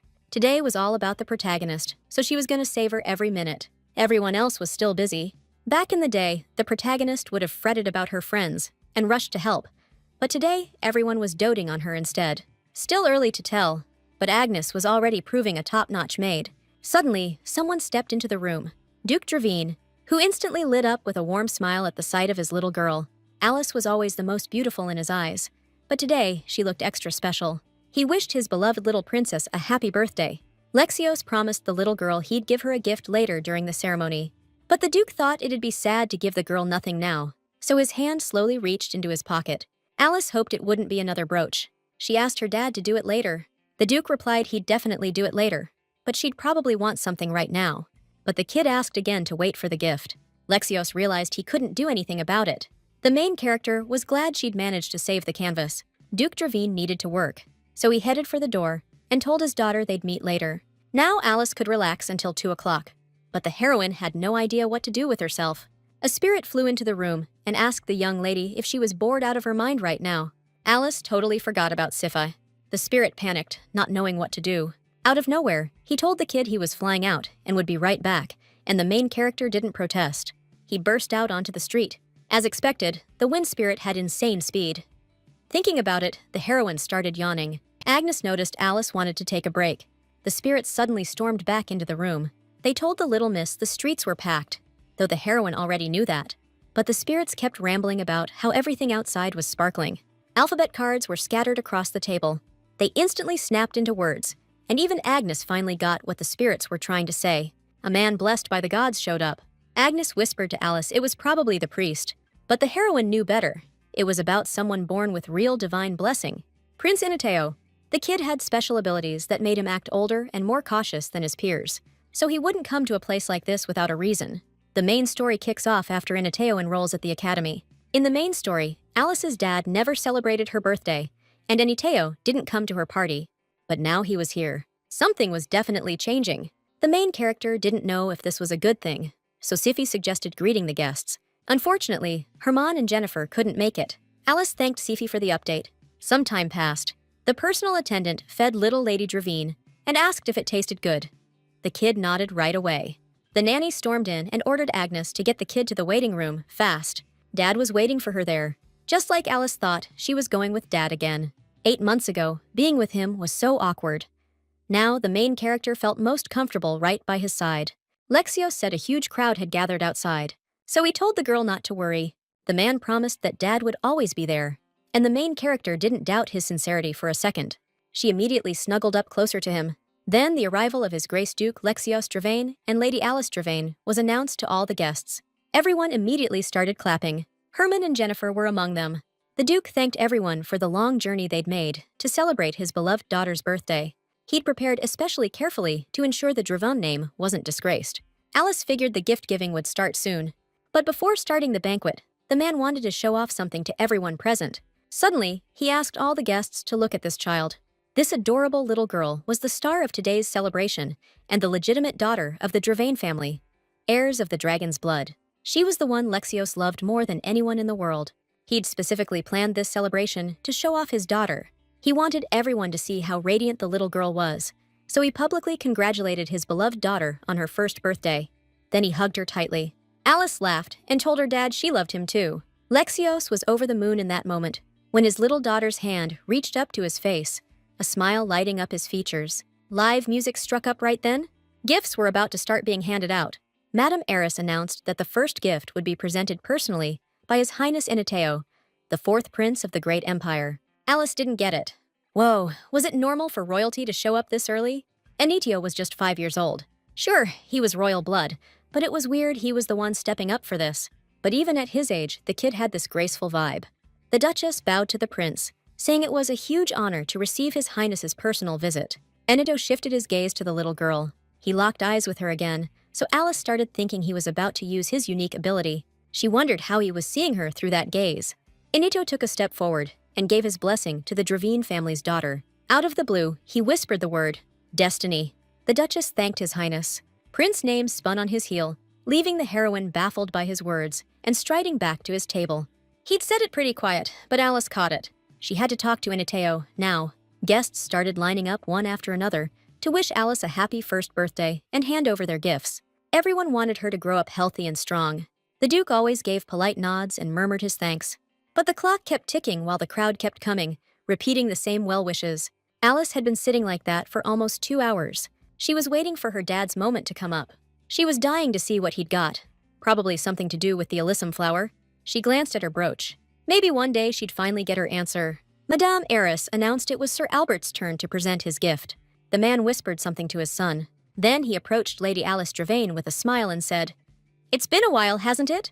At the last banquet, this guy handed over an egg. Now he's presenting a new gift and wishing Lady Dravane divine blessings. Tacked on a line about spirits always watching her back. The heroine tilted her head. Something about his tone felt off. Then Sir Albert left.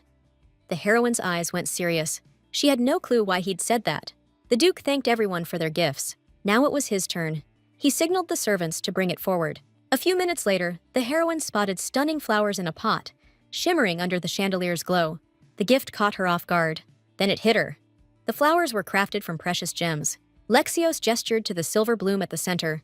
The girl instantly saw her own face in it. He told Alice he'd never forget the moment she first said she loved him. A servant wound the mechanism hidden inside the planter.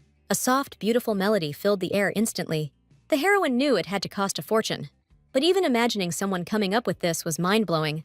Lexios told his daughter he loved her. The little girl beamed and said she loved him back. The guests all jumped in, singing her birthday song together, turning the room into a party. Alice tugged his arm, begging to be set down, and the Duke just chuckled and let her go. No one expected the kid to take a step, let alone a full stride. Grinning from ear to ear, Alice waved to every guest at her first birthday bash. None of them were here by accident. Every one of them had an agenda. But today, they were all toasting Alice's birthday, so she raised a glass. Well, a tiny cup, and thanked every last one of them. That speech hit hard, tears welling, hearts a-melting. Sir Albert was the first to clap. Big, booming applause. The crowd caught the beat, and soon the whole hall was clapping for the little lady. In that moment, Alice was pure joy. Mr. Windseeker was halfway through his wine, muttering about how it was the nectar of the gods. Herman was circling Alice like a hawk, cooing how cute she looked. The little angel in a party dress. Jennifer told the kid she was absolutely stunning today. The main girl smiled and thanked them. Every time Elise said something, Germain lit up, eyes all bright with joy and happiness. He gently took her hand. Jennifer smiled when Alice touched her hand. Agnes approached the kids and said the dining hall was all set for them, so they better head over right now. The kids didn't argue. Minutes later, they were already seated at the table, chowing down. Agnes noticed they'd finished their meal and let them know dessert was on its way. Cake, to be exact. Right then, someone knocked on the door. Turns out it wasn't the servant with the dessert. It was Prince Inateo. The kids all gaped at him, surprised. Prince Inateo shifted his gaze to the main girl and asked if he could come in and join them. Alice just wanted to mess with him. She nodded at Agnes, giving the go-ahead to let the prince in. Inateo told her attendants to wait outside and let him hang out with the other kids. Agnes greeted the Helios royal family. She offered him some food, but the kid turned it down. Inateo said he came here to talk to Miss Dravine, but the next second, someone shoved a piece of cake in his face. Herman told the prince it was delicious. Alice was stunned by the kid's behavior. She started praying to the gods to keep Herman from getting torn apart for disrespecting the royal family. But Inateo just calmly swallowed the bite. The fourth prince told young Mr. Clare to stop shoving food into people's mouths without permission. Herman immediately nodded eagerly. The prince wasn't supposed to stand, so the kid sat him down instantly. Then he slid a plate over to Inateo. Herman grabbed a dish and asked His Highness if he wanted to try it right now. Inateo told him to stop, but Herman wasn't listening. Mr. Clare explained to the fourth prince that he'd asked to be asked up front, so that's exactly what he did. Besides, he put it on the plate, not in his mouth. But Inateo told him to stop again. Herman's dad always told his son stories about how the prince barely eats, so this whole thing had him really worried. Inateo said Lord Clare's just spreading rumors, but Herman begged her to admit it tasted good. To the main heroine, though, the dynamic between these two guys was totally weird and out of the box. The prince caught Herman's look and told him to speak up. Young Lord Clare reminded everyone Inateo had come here with Alice. But what exactly? No one knew. It was a secret. Herman asked him to spill, but the prince shot back. Then it wouldn't be a secret, now would it? Young Lord Clare didn't get how a secret with a 1-year-old could make sense. But Inateo knew. Alice totally got it. That's why Herman was dying to know. But the prince snapped, "Cut it out! You're acting like a child!" Young Lord Clare had never been alone with Alice before, so he was actually starting to envy the fourth prince. Jennifer figured out she'd never actually been alone with Alice either.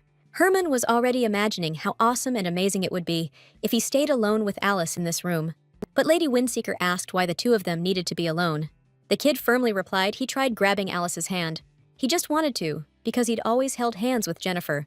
Both hands, never just one. Herman glared at the prince, asking if it was true he just wanted to talk to Alice. Mr. Clare asked him to explain things clearly, because Herman was sure Inateo wanted to hold Alice's hand and was making up excuses to hide it. The girls were stunned when they heard that. If that was the wrong answer, young Mr. Clare figured the prince could just pat her head. Dessert was already ready. The kids lit up when they saw the cake.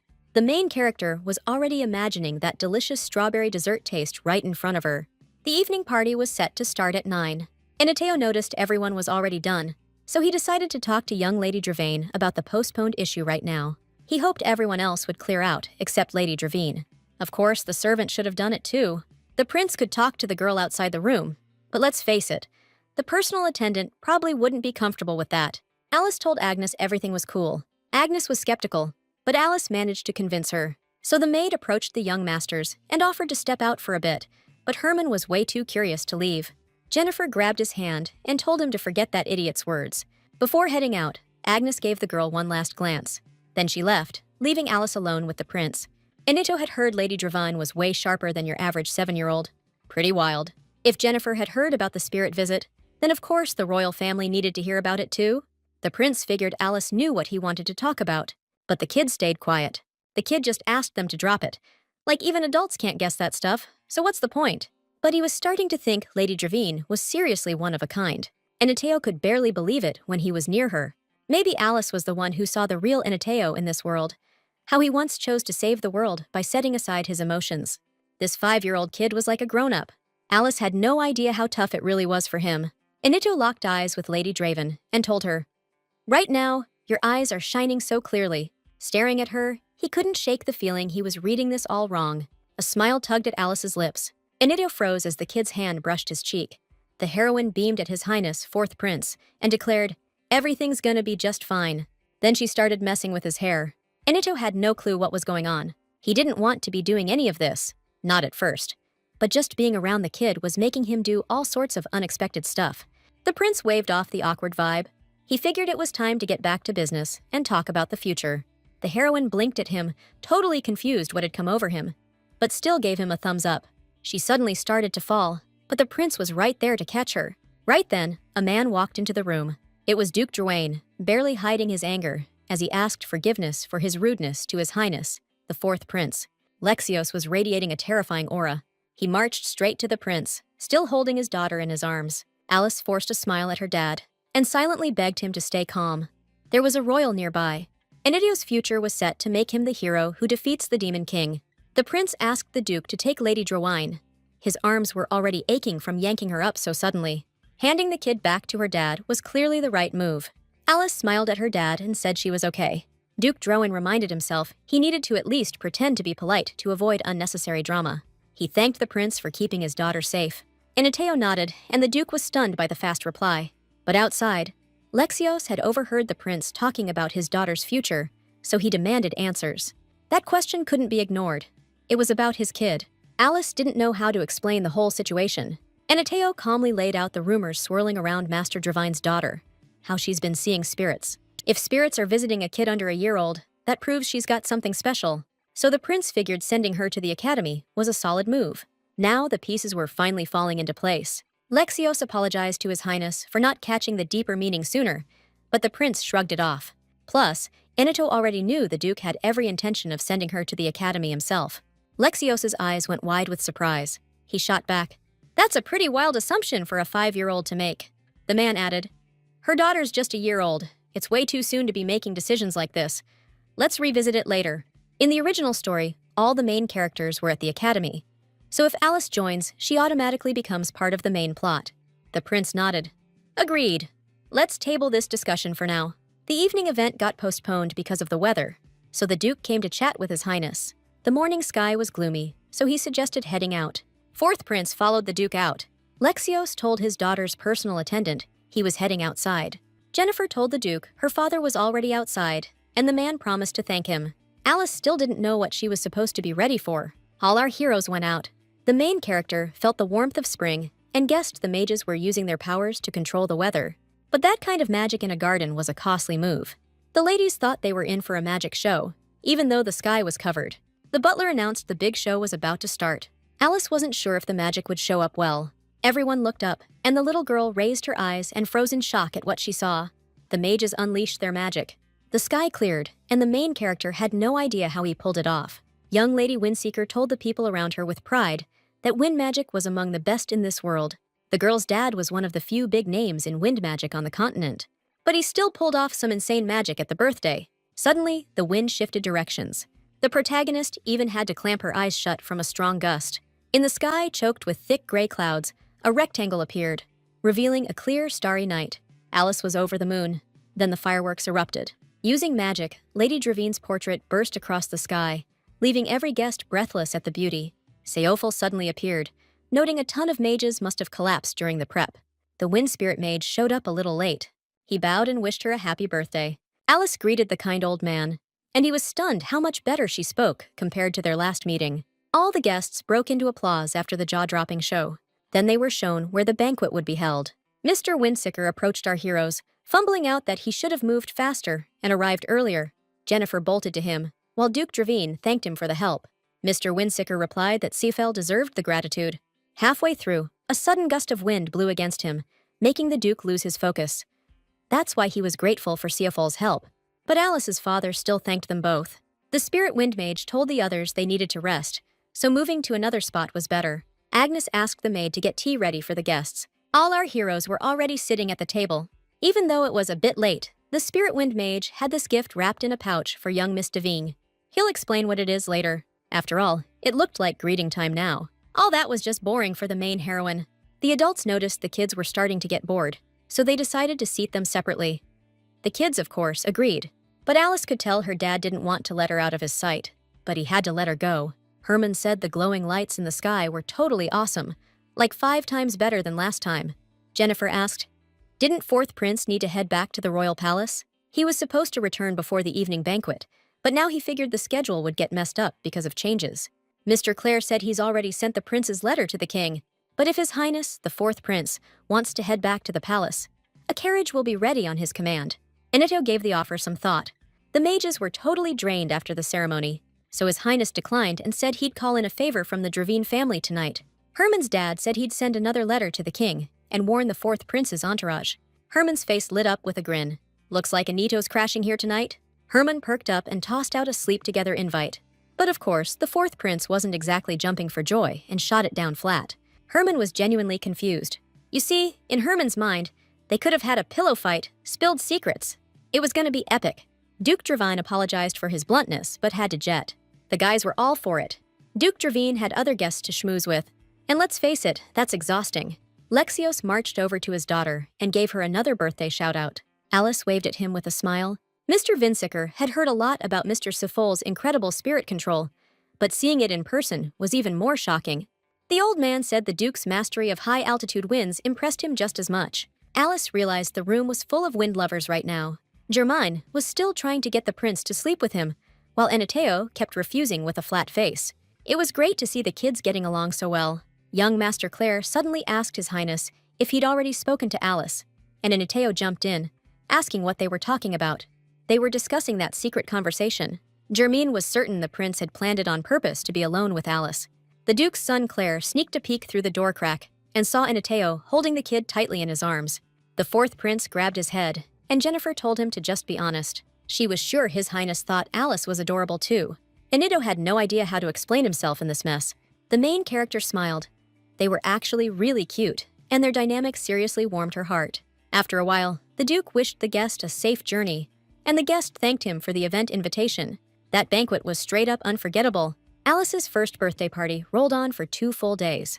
It all ended with the last guest slipping away, still grinning and carrying off happy memories. This birthday? A total blast. The day zipped by, and before you knew it, night rolled in again. Duke Dravane just learned that Lady Windseeker and Mr. Clare sneaked over to his favorite daughter at midnight. He lost his mind. He wanted to be the first to congratulate the little one. Next year, Lexios vowed to make sure those two never showed up. Alice realized she'd have to keep it under wraps that Agnes got to her first, before the rest of the crew. Days passed, and the kid kept glued to the window. She was dying to see snow, but Agnes said no way. Lady Dravane would catch a chill, and that's not cool. Still, cooped up for 3 days? That was a bridge too far. If Alice stuck it out for a little while, she'd be fine. A spirit swooped in, trying to hook her up with a snow view. The main character just rolled her eyes. She was already itching to get outside. So Sifi suggested heading out before the snow stopped falling. Alice wanted to feel the falling snow to see if it was different from the world she came from. Actually, the heroine didn't even like snow until she ended up in this body. Agnes bounced over to the little girl, asking if she needed anything else. Alice didn't want anything else, so the attendants wouldn't get any ideas. Until her dad burst in. He had no clue why his little girl was so upset. Lexios mentioned they hadn't gone out anywhere in ages. A quick walk would do no harm. So Agnes grabbed a dress and suggested a little stroll. Alice's face lit up with a happy smile. Within minutes, they were out the door. The heroine was in awe, watching the snowflakes swirl around her, creating a magical atmosphere. Duke Dravane realized his daughter loved being outside. He asked if she was cold, and the little one said no. Alice started peeking around, and the man asked why. Her eyes blazing, she begged her dad to let her go. But the snow was icy, and Lexios had zero interest in doing this, though the main heroine kept pushing. Her whining was starting to turn into a meltdown, and the man knew there was no way he was saying no. In the end, the Duke let his daughter go, telling her to stay safe. The heroine approached a low tree branch dusted with fresh snow, then carefully grabbed it with her tiny fingers. Next, she handed it to her dad and mumbled something about a snowman. The guy didn't immediately catch what his daughter was after. The kid wasn't speaking clearly, her words all jumbled through toddler logic, so Agnes decided to explain it herself. Since Alice had never seen snow before, it was a mystery how she even knew about snowmen, but the woman guessed she'd heard the tale in a bedtime story. She was dead set on seeing one in real. Lexios barked at the staff to be rounded up. The heroine's face lit up with a grin the second she realized her dad was turning her dream into reality. The Duke promised it'd be done in no time. He told his daughter to hold on just a bit, then cracked a firm deal. He'd build her a whole army of snowmen. Within a few minutes, every servant was standing at attention in front of their boss. He ordered them to craft the greatest snowman this world could produce for Alice. They all started sculpting at once. Lexios built a fire to keep the little girl warm and told her to wait just a bit longer. Alice wanted just a tiny snowman, but the servants somehow pulled off a massive snow dragon in no time. This snowman was modeled after the great dragon Ephep. The girl looked at the servants, who were all over her reaction like hawks. She squirmed in Agnes's arms, desperate to stand up. Ground felt like heaven right now. Then she took wobbly steps toward the staff. She grabbed one man's hand and blew warm breath on it, figuring his fingers were frozen solid. The man thanked the kid. His hands were already like lava compared to before. The main character smiled and thanked him right back. The man instantly gushed to his lady, calling her the cutest thing on earth, all sincerity and awe in his voice. Alice turned to her dad. He looked visibly annoyed, so she hollered his name. Duke Draven bristled. His precious daughter giving attention to anyone else? He'd always wanted to be her only favorite. But the snowman was seriously stunning. Lexios froze when his daughter kissed his cheek. The girl thanked her dad again, and he just said fate should have been the one thanking him for making Alice his daughter. They played in the snow for hours. Then Alice caught a cold the next day. Lexios blamed himself and begged his daughter for forgiveness. He should have taken better care of her. He thought he should have called a mage from the start to heat up the streets. Alice told her dad not to be sad. It would all be okay again soon. The little girl bounced back fast thanks to her family's care and the kindness of everyone who did their best. It was the artifact keeping the room at the right temperature. The main character wanted to go outside, but she had to stay put. Of course, that answer bummed Alice out. She wanted to keep playing outside, not be stuck inside. The Duke strolled in, asked why Alice was so glum, and said he brought a gift to celebrate her getting better. It was a painting of her. She thought it was a new brooch display at first. She got the feeling she'd be getting a new portrait every year for the rest of her life. The days of her first year were slow and frustrating. But now they're flying by. The kid's age updated in the info window, but her sad fate stayed the same. Sifi zipped over to Alice and said the kitchen's packed with people and a huge cake. Germaine and Jennifer were due to arrive any minute.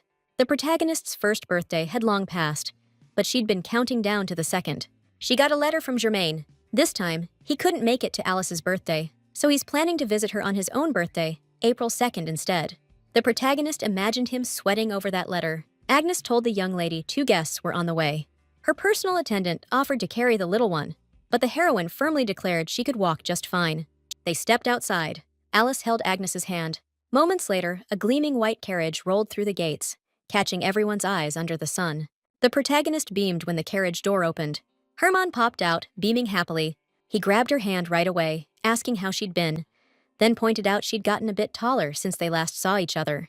Next out of the carriage stepped Jennifer, who waved to Alice too. Alice instantly wanted to wrap them in a hug. Alice saw her friends looked wiped out and probably starving, so she told them to come on in quick. Jennifer grabbed Herman's arm, calling his behavior rude. But Herman was certain Alice didn't care a lick. The kid beamed at them, saying everything was cool, and Herman's antics didn't bother her. Mr. Claire and Jennifer's folks couldn't make it. Herman was all touched when Alice said happy birthday to him. Last year, she couldn't even make it to his birthday, so this time, she convinced her dad to keep it simple. The kids were sprawled under a blooming sakura tree. Draven was warmer than the place Jennifer and Herman lived. The hill in front of their house was still snow-covered. Herman asked Alice to come to his house for next birthday, so they could party it up. They'll definitely have fun there, but Alice was just 2 years old, so she'd probably struggle going north. Herman suggested Alice come visit him when she turned 5, once they were both a bit older, and her body had strengthened. Even once she was old enough to travel, she'd likely still can't visit her friend's house because of her dad. Agnes promised she'd ask the master when he'd be back. Jennifer told Herman not to get his hopes up. His lordship cares deeply for Lady Dravain, so he'll likely not allow his daughter to go. She might catch a chill. Herman thanked Jennifer for explaining everything. The sun was setting soon, so Agnes suggested heading back inside. The boy took Alice's hand with a smile and suggested heading back together to spend some time together. Jennifer reminded him not to grab someone's hand without asking. Calling someone by their first name so freely was also bad form. Even if Alice didn't care, proper etiquette still mattered, and it was important for all the kids to follow. So Herman decided to ask Alice if she liked being called by name. The kids started waiting for her answer to figure out who was right. Alice smiled and let her friend use her name because she values their bond and wants to keep things warm between them. Herman was happy, but Jennifer still made him ask first. The heroine gave Jennifer the same go-ahead to use her name. She asked Mrs. Windseeker if she could call her by name instead of using formal titles. Jennifer said it was cool with her. But since Jennifer was too proud, Alice decided to go in with a more direct approach. The main character reached out, grabbed her friend's hand, and demanded to be called Alice from now on. Now the kid's gonna call Jennifer little sister. Herman cheered, jumping in to ask for the same little brother to show their bond. He'd been dying to do this for ages. He lit up when she actually did it. Back at the mansion, they spotted this massive strawberry cake. The dessert looked out of this world. Strawberries piled on top, and the frosting? It looked like it'd melt in your mouth the second you bit into it. Everyone started showering Herman with birthday wishes and gifts. Herman considered it one of the best days ever. Jennifer asked Herman what he liked best about the day, wanting to hear his take on the party. He said the best part was when Alice called him little brother. Morning came the next day. The kids played so long they stayed up way past their bedtime, and now the main character felt like she hadn't slept at all. But since Herman and Jennifer had made the whole trip, she had to play with them. Mr. Dravine was coming back today. If he'd left just yesterday, Herman assumed he couldn't get back this fast because of the huge distance. But he didn't know the Duke didn't ride in a carriage. Alice didn't know how her dad got around either. Agnes said she'd just never had a reason to ask. Turns out he uses a vivera. That news blew Herman's mind. It was a massive creature, like a black dragon with shiny scales, and the kids imagined its powerful wings. The main character was stunned to find out her dad rode a monster. Everyone knew raising and taming a magical creature wasn't easy. Herman shouted, "I gotta see that vivera. It's always fascinated me." He told Jennifer to check it out when they got back. Agnes said she hadn't gotten any word about the master coming back yet, and the vivern's pretty hard to spot. Jennifer reminded them they hadn't exactly agreed to that, so Herman figured he'd wait it out alone. Mrs. Windseeker told Alice to stop him, but Alice just lit up and said she wanted to see that vivern too. She didn't want to just read about it in some novel. She wanted to see the thing with her own eyes. Jennifer argued they couldn't just sit around waiting. Best to hold off until the Duke gets back. But time kept ticking and his grace never showed. Herman suggested sending the spirit to scout the area, but Alice reminded everyone she hadn't inked a deal with Sifi yet. No telling if it'd actually work the way they hoped. So Jennifer brought up using the gift from Mr. Seifel. He'd given her a necklace that amped up the spirit connection and could fake a contract for a little while. It looked like a little ball on a string. Agnes handed her the necklace and clipped it around her neck. The second it was on, Alice felt this wild surge of power. It was like the magic itself was waking up inside her. She called Sifi right up. The tiny fairy zipped over to the little girl the second she held out her hand. Jennifer's plan worked out, and now Alice was counting on Sifi's help to find the vivere and make her dream come true. Agnes told them she'd be in the next room, so the kids could call her any time if they needed her. Eventually, the kids fell asleep, but Sifi suddenly came back. She told the kid about the approaching large magical creature and big guy. Alice immediately woke up her friends and told them her dad was on his way.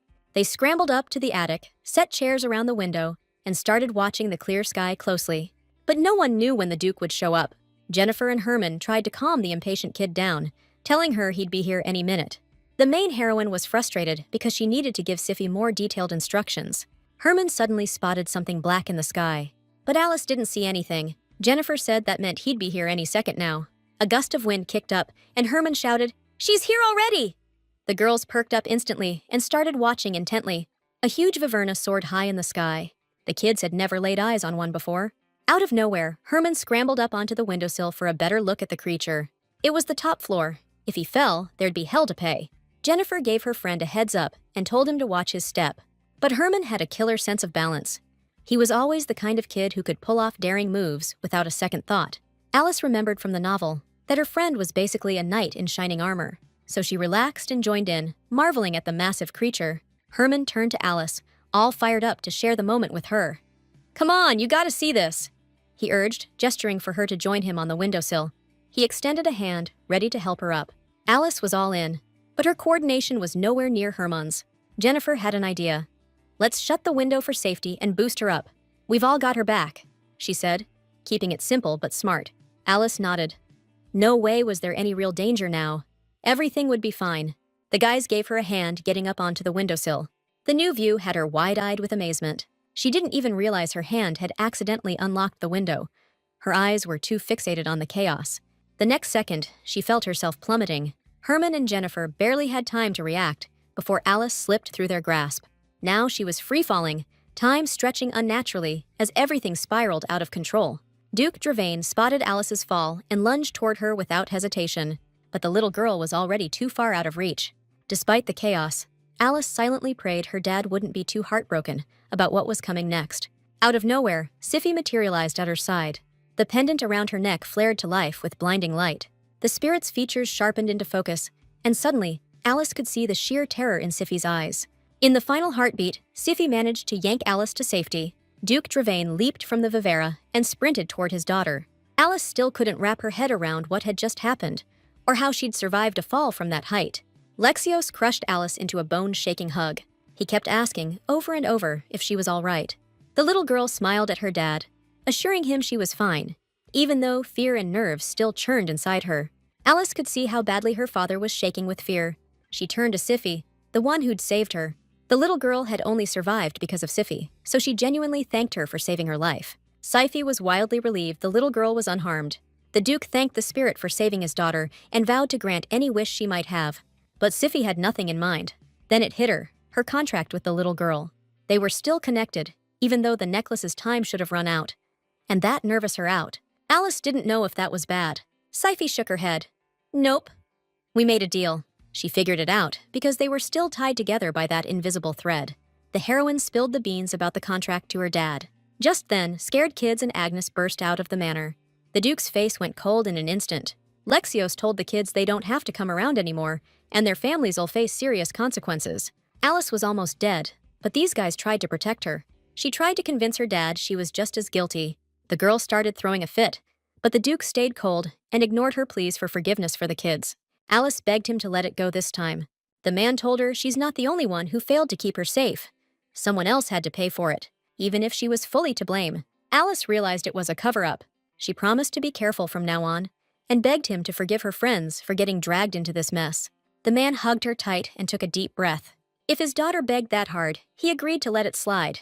But just this once. But the kids better never forget this lesson. No second chances. No forgiveness next time. Jennifer had been choking back tears the whole time. Alice told the kids to stop crying. She was fine. Germain promised her he'd never put her in danger or risk her life again. The gang hopped into the carriage and left. The Duke asked Lord Cephal about the spirit contract, and the wind spirit mage sent his reply. He wanted to pass along congrats to the young lady.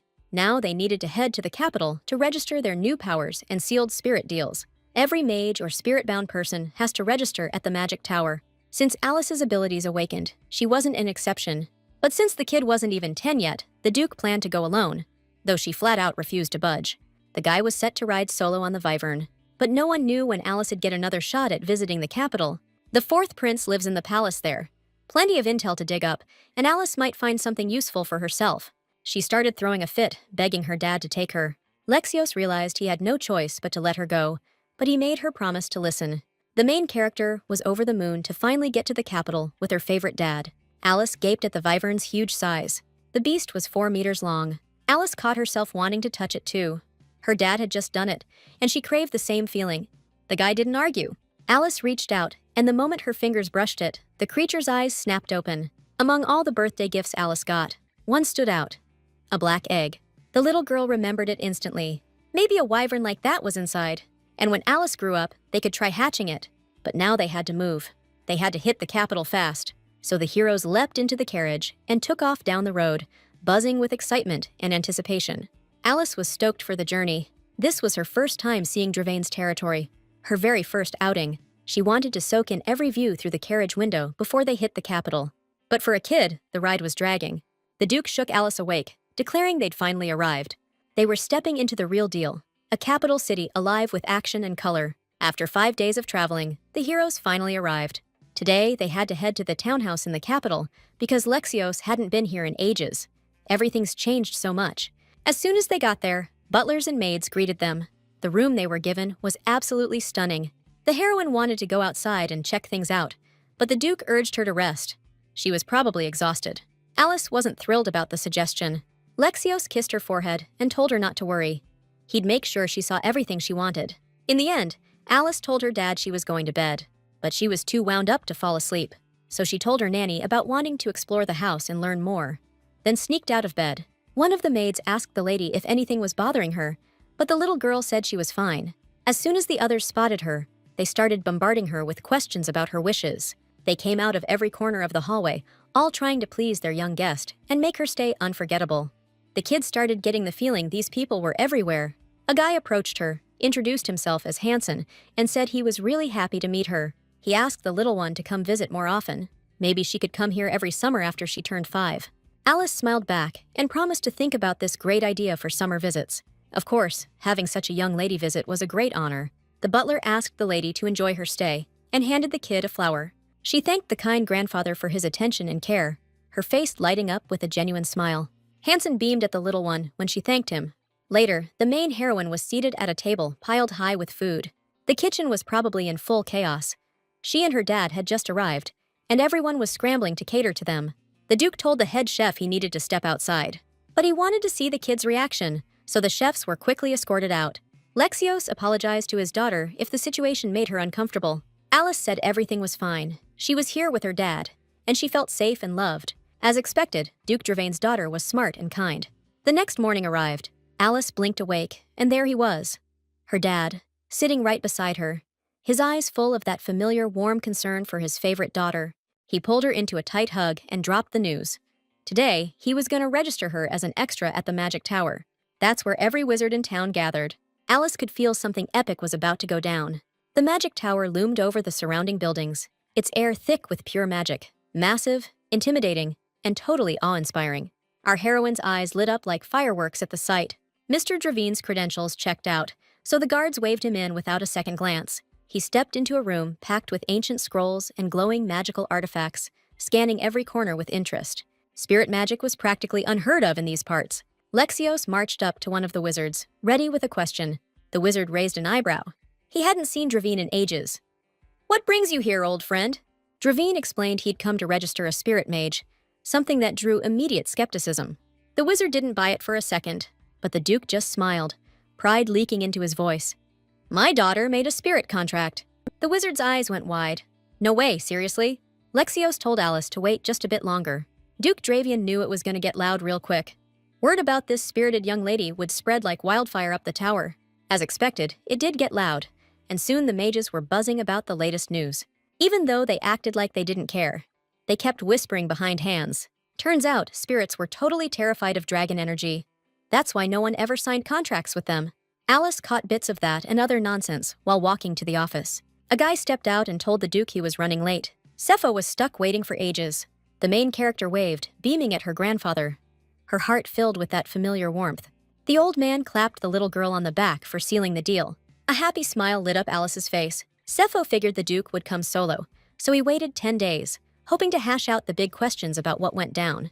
But Alice was relentless, so Lexios had to tag her along. He couldn't say no to such a charming lady. He handed them a registration form to fill out. Alice told her grandpa the necklace he gave her had broken and apologized for it. But the wind spirit mage said not to worry, and in any case, he was grateful to her. Because of that, he was here today in good health. Cephal was happy because he knew his little gift had helped Alice unlock her amazing talents. The Duke filled it all out and asked her to review it. Now all that was left was to sign. Alice felt her dad pluck a hair from her head. Then, he laid it on the contract, and the gesture symbolized the start of a new phase and the completion of Alice's registration process. Alice was stunned by this way of signing the contract.